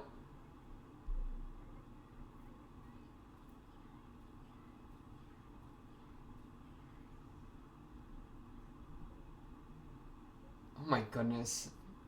She did not want to be pitied, bro. She's gonna shake him! She shaked herself. Oh no, she shaked his hand. Okay. I was about to say. Wow. How do you feel about that, Sodachi? Senjo saw that? Oh no. Oh no, no, no, no. Yeah, I was about to say. Dude, Hanako was trying so hard. Discontinued, but I reserve the rights to it. That's funny. That's a really funny line, actually. Because when she pulled out the school supply to shake him, I was thinking of Senjo for a second. Sodachi versus Senjo? It's real? Don't grin, you're scaring me. You're scaring me. How the mighty have fallen? Ouch. Do not say that. That's mean. Dude, Hanako was trying to clutch this so bad.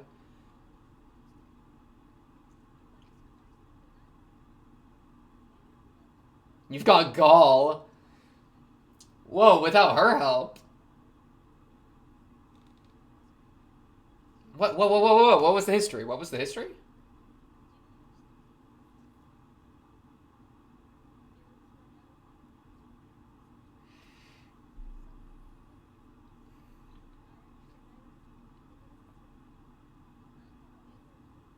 Yeah? He will never thank you for what you do. But it's not about getting thanked, bro. Yeah, it's not a... Relationships ain't just compensation. I love the guy. I just want to be with the guy. That's my real goal. Good line, good line. Hey, good counter, Senjo. Good counter, Senjo. Do not slap her. She tanks those. She tanks those. She punches back! Huge! Was that a knockout blow? She got her spinning stars. That's crazy. Yeah, she said, okay, I'm gonna... Me. Okay, Senjo Gahara. Oh, what's up, Ogi?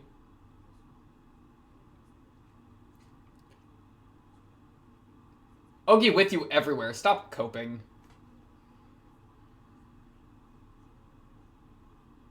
That is such a cool shot. What is that referencing? I love that.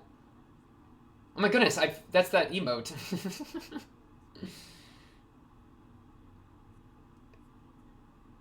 Yeah, she did suggest it. Oh, I recognize that staircase imagery.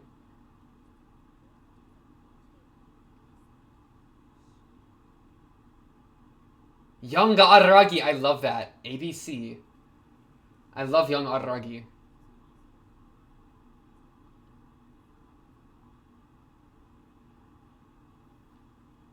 What does it say? What is these? There's nothing in envelope. What? It's a riddle. Sodachi gave him a riddle. Sodachi riddle. Aww. That's the cutest thing I've ever heard. Did you not play with her brain teaser? Did you ignore the brain teaser? That's rude. Oh, the Monty Hall problem? Which one is that? Do I know this one? Oh, you always swap. You always swap. Yeah, you always swap. Why is Powerpuff Girl OC walking up? Why is Splatoon character walking up? Who is that? Because now it's 50-50. Or whatever the odds. I don't remember how the odds perfectly work out, but yeah. Hey, host! Give me the new one. I'm feeling frisky, host. Give me the new one.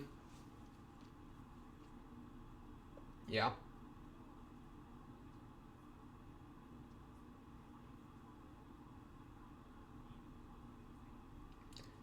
Do you stay or switch? Yep, switch to C. Switch to C. Ogi, you know what you should do. Switch to C. No.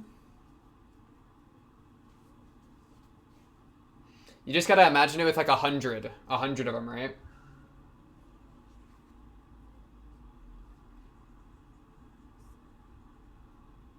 Hey, Araragi knows. Araragi got this host solved. That's right. Statistically the best chance. But you can still get hoed with it because it's not perfect, right? Oh no, she got it, I think.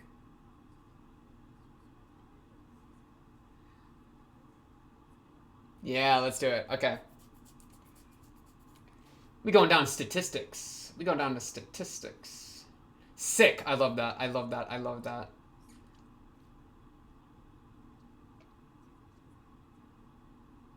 Ogi's gone. No, Ogi's there. What's up, Ogi? You good? Why are we in the labyrinth?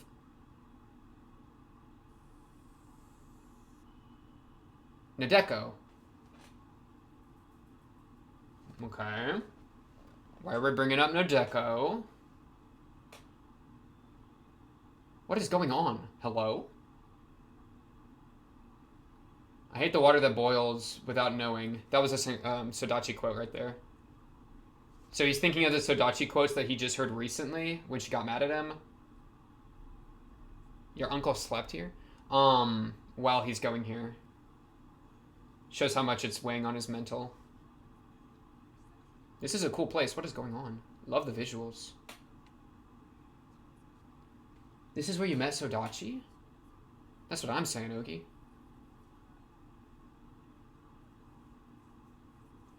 Wait, Oshino? Did Oshino used to sleep here? Is that what you said, Ogi? Because if so, why did Oshino sleep in a place that Araragi met Sodachi? Was he here to investigate Araragi? You know? We'll see.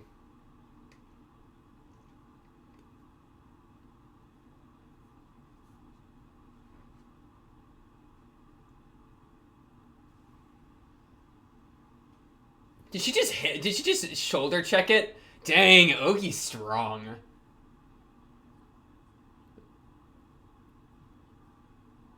I love Ogi. Ogi just said, no, we're going in. Yeah, I got lost and body slammed my way into this place. My fault.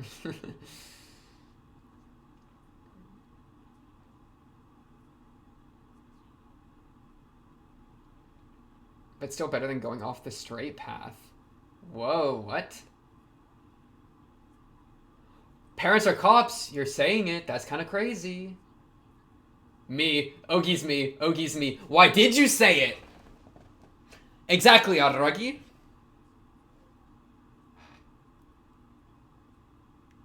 It's crazy. It slipped out. That's what I was saying earlier this episode. You know, the way things will just slip out, and he's like, "Oh shoot, why did I say that?"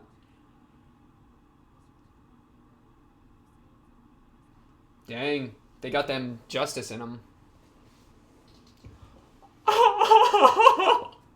Yeah, that's insane. How traumatic was that for you, Araragi? No wonder that parental justice really got slammed on him. That's crazy. That's so funny. Wow.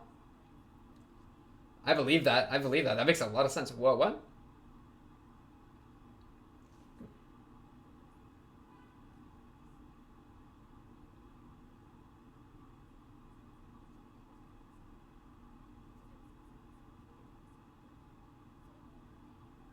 Yeah.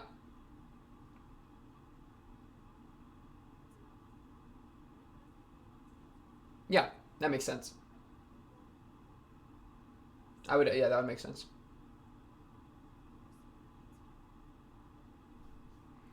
Whoa. Yeah, no, that would be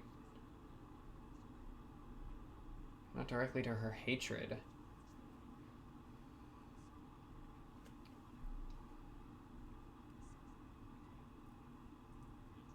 Really?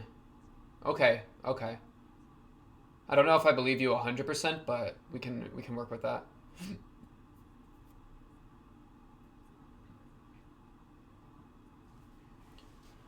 Sure, broken mirror, broken glass, crazy imagery.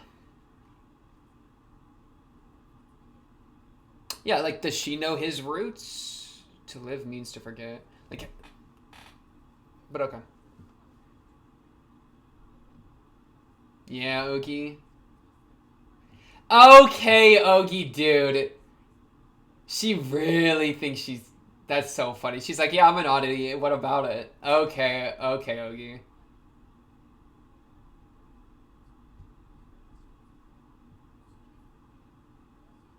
She really just admitting being an oddity for real.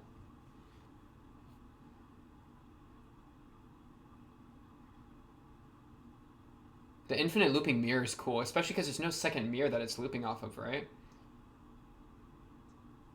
The other.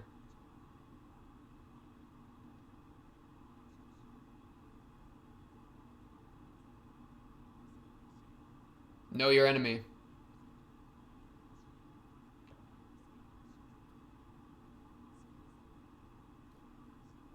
I'm so down.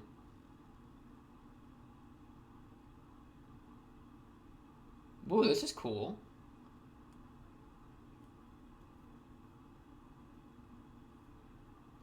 Dang, you used to come here? Maybe he's manifesting this room. Let's see.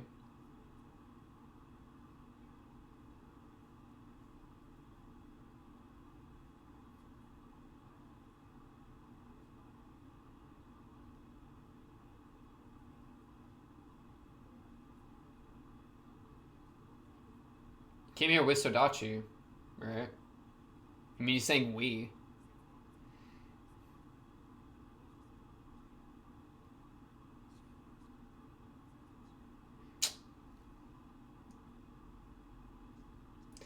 Interesting introspection, Aragi. Interesting in yeah. It's almost like you don't.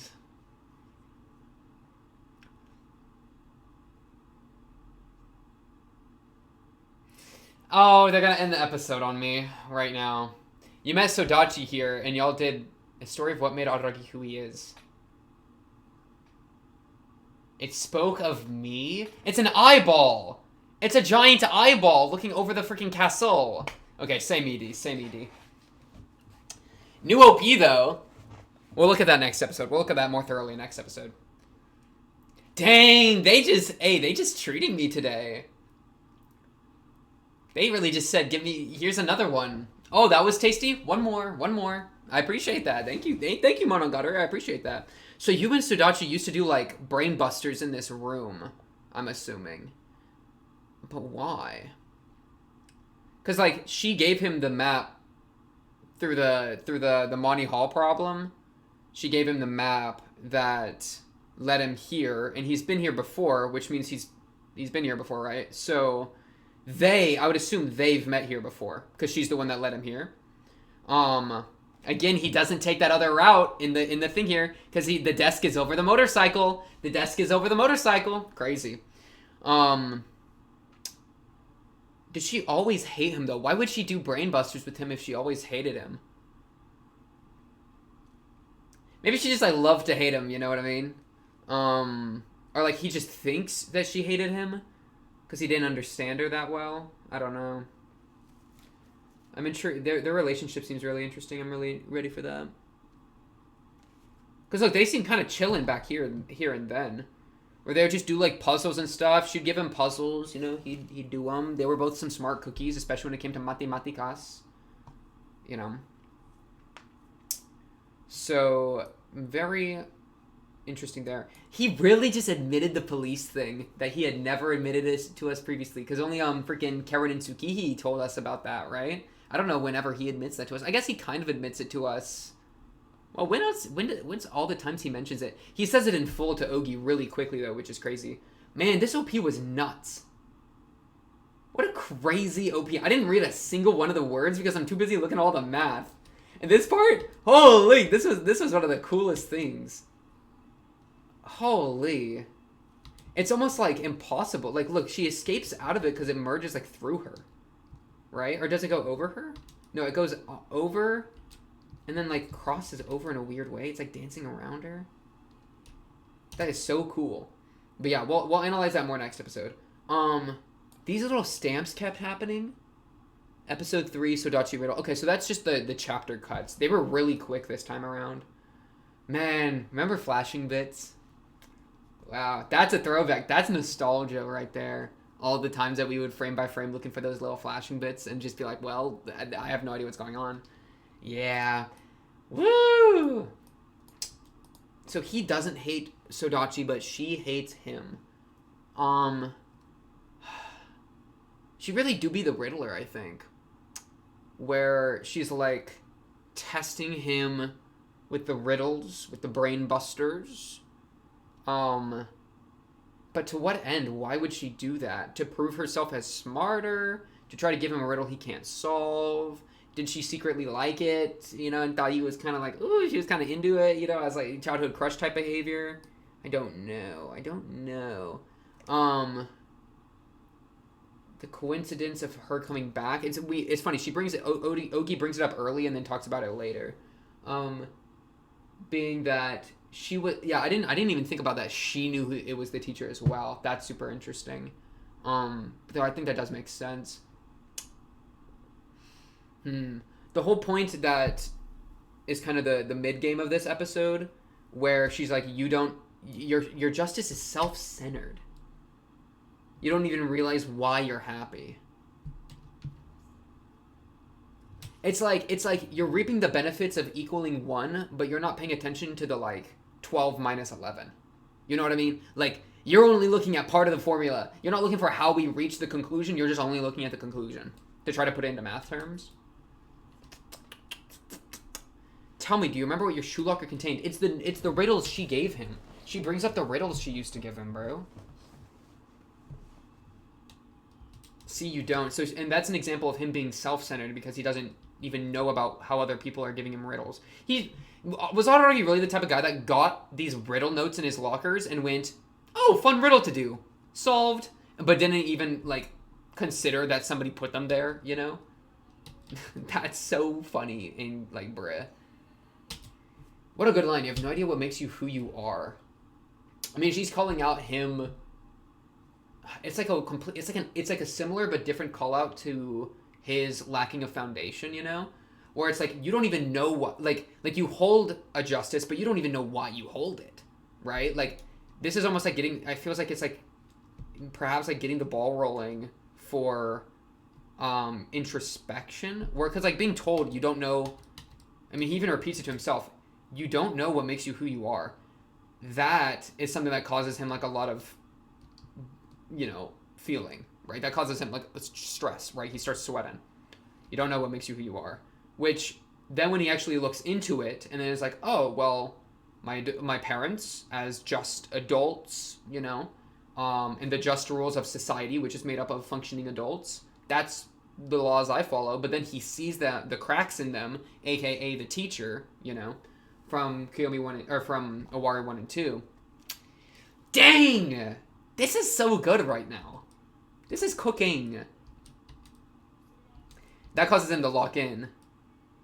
And then she says, "You don't got no gratitude," basically. I don't mean anything. I hate meaning. I hate everything. She's me. She's me for real, for real.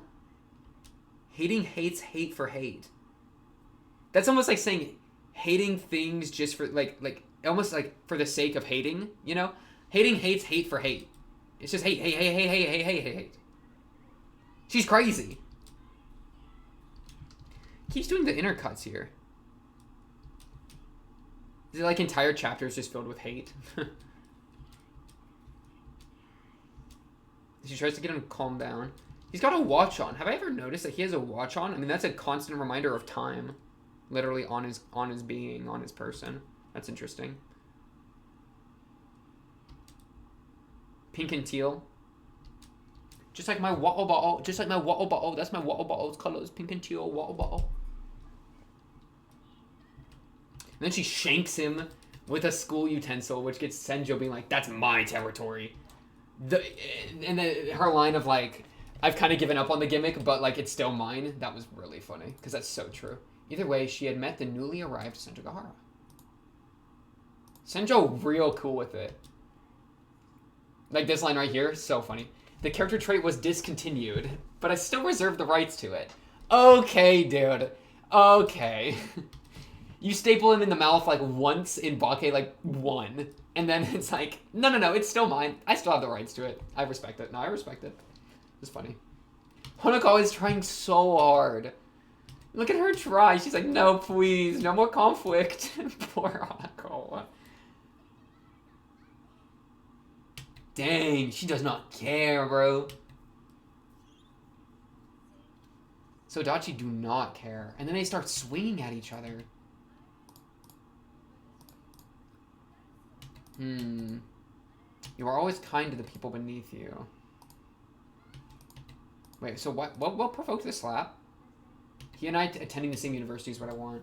Oh, because she was like, he's never going to be thankful. Because yeah, it almost sounds like she got like Araragi's interest in math going, or gave him a lot of happiness through like the riddles or whatever, but then he never thanked her for it and just was completely self-centered about that, which then caused a bunch of resentment in her character to build up, which then led to all this hate.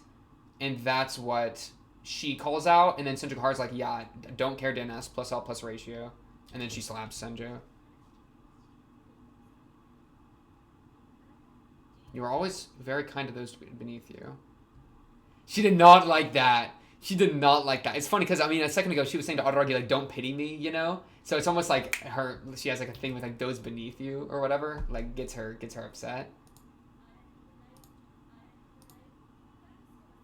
"He will never thank you." She says, "Don't care, didn't ask."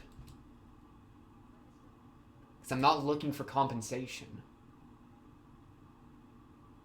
I'm not looking for compensation. What a like crazy line.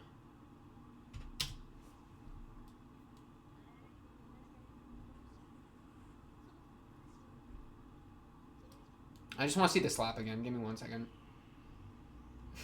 She gets so mad. 15 damage? Okay, so she dealt 15 damage. Senjo deal like 160 or something? Dude, Senjo swing like a beast. You see that? Bam! Strong. 1,479. Oh, dang, wait. Sodachi got black leggings on. How many characters have black leggings on? Wait, what color leggings do you have on, if any? Oh, no, yeah, Senjo Gahara does not. I didn't even notice that she did, Sodachi. Interesting. And then she pretends to pass out so it looks like more of an even fight. You're ridiculous.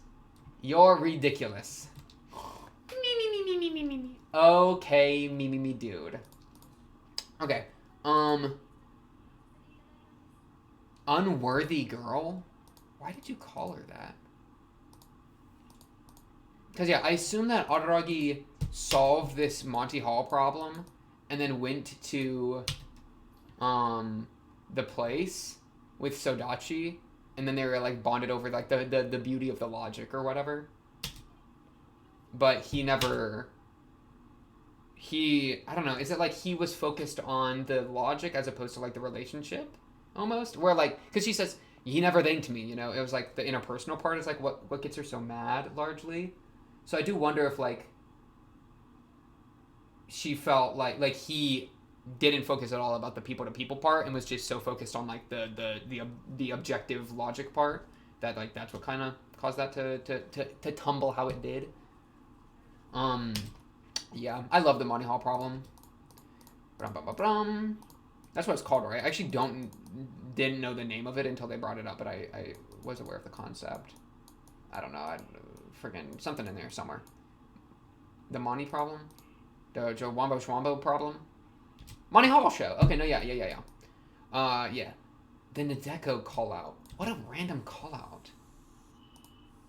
Because it is interesting. He says, let's go Ogi, and then Ogi doesn't follow him, which means there's something he still needs to talk to himself about. There's something he still needs to admit to himself.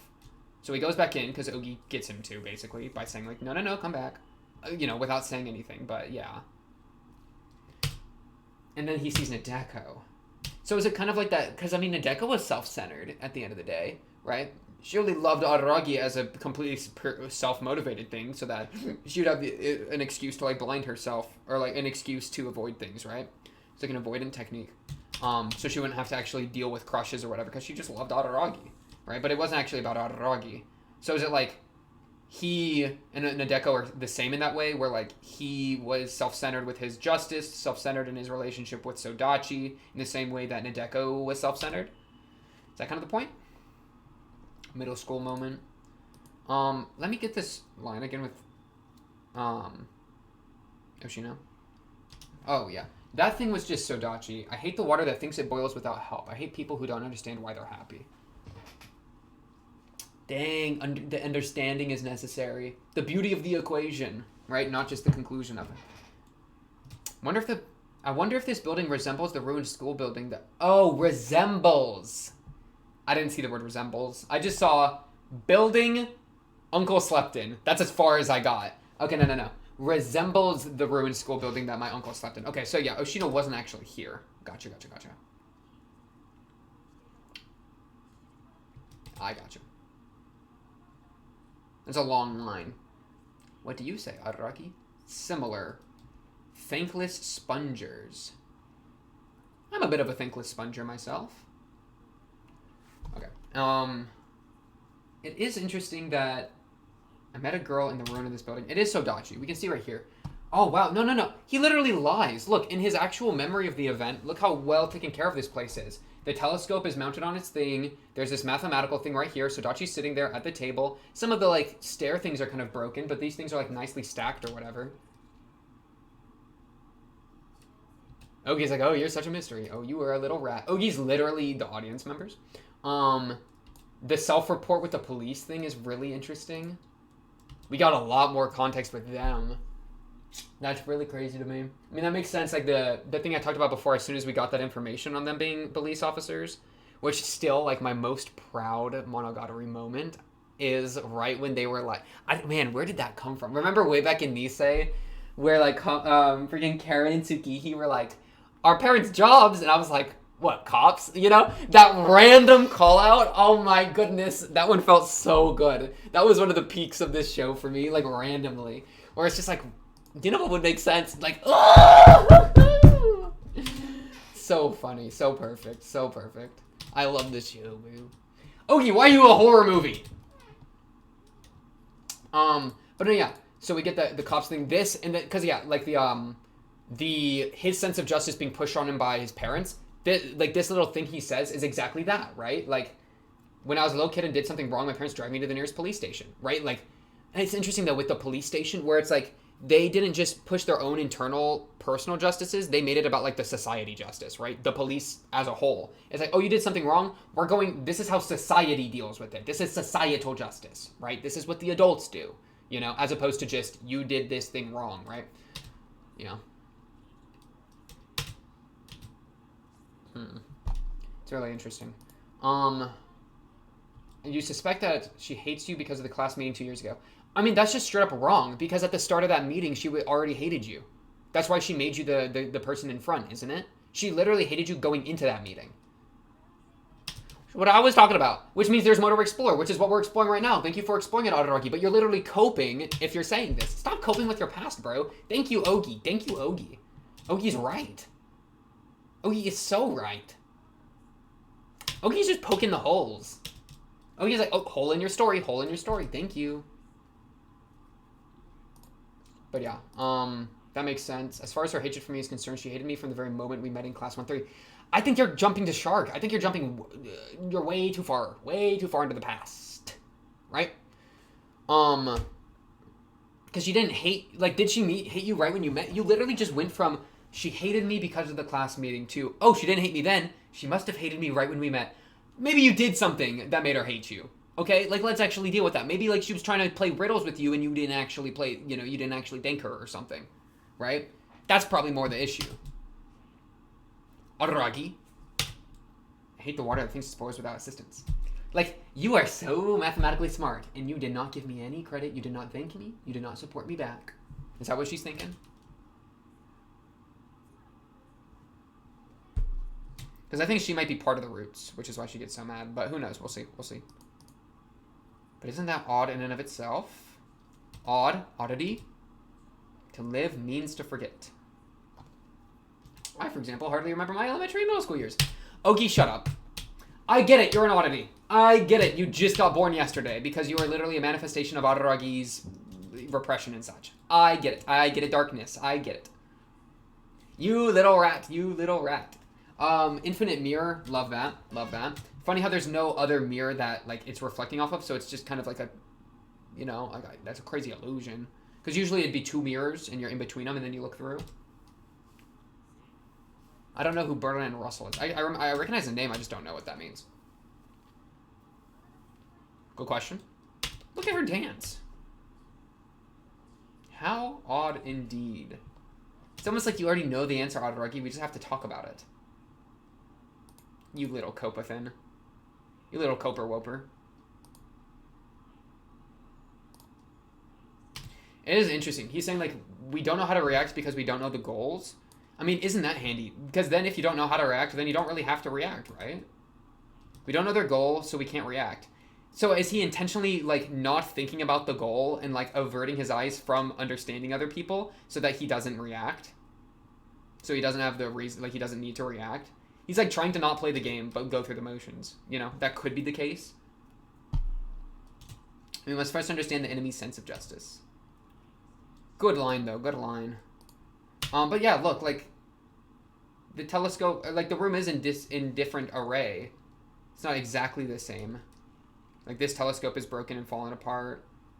You know, she used to sit here and there used to be the math thing right here. But it is very similar. It is very similar. It looks like it wasn't in as bad shape in the first memory, though.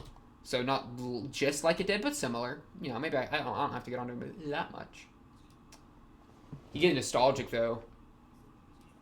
Yeah, that's where y'all used to sit. Look at this little triangle. Oh, look at that. That's a triangle puzzle. How many triangles are in the triangle? Right? Because, like, oh, look, that's one big triangle. That's one big triangle. But, like, but the little triangles, too. That's another triangle. So many triangles, man. Count them up. Count them up. Yeah. All things kids do are mysterious. Good line. Little that can be explained. I don't know why I did it.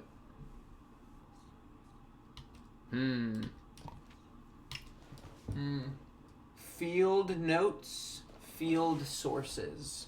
Field notes. Field notes. I'm just reading some of those books on the side. That is very interesting. The way I thought back then was totally different. Yeah. Hey, maybe something to think more about. Hey, Araragi, maybe something to think more about. Dang.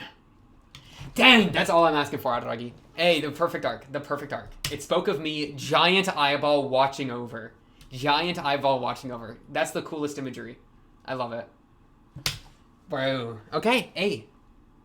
They're cooking. They're cooking with gas now. They're cooking with gas. They're turning up the stove heat option. They're going kink, kink, kink, kink, kink, kink, all the way up, all the way up. But yeah, I think that's all I got for this one. Episode 3 of Owarimonogatari, a fire episode. Very excited to get this information on what made Adaragi into who he was, right? Why does Sodachi hate him? What was their relationship like? Were they friends? You know, were they like friendly enemies? Were they enemyless friends? Who knows? Should be very, very, very exciting to see. Ogi, really loving these Ogi episodes. These Ogi episodes are really fun. Ogi's been a very like... Dang, Ogi just knows how to give us content. Ogi's been giving great content. So, thank you, Ogi, for that. You little rat. Rat, but in a nice way. Rat appreciative, in parentheses. But yeah, I think that's all I got for this one. On to the next, episode 4 of Owarimonogatari. On to the next, should be exciting. Of course, if you like the video, like the video, subscribe. If you're new, blah, blah, blah. Comment below if you have anything to say. Or join the Discord and talk to me other Owarimonogatari fans. But until then, until next episode, episode 4, that's all I got for today. I'll be seeing you then. Peace.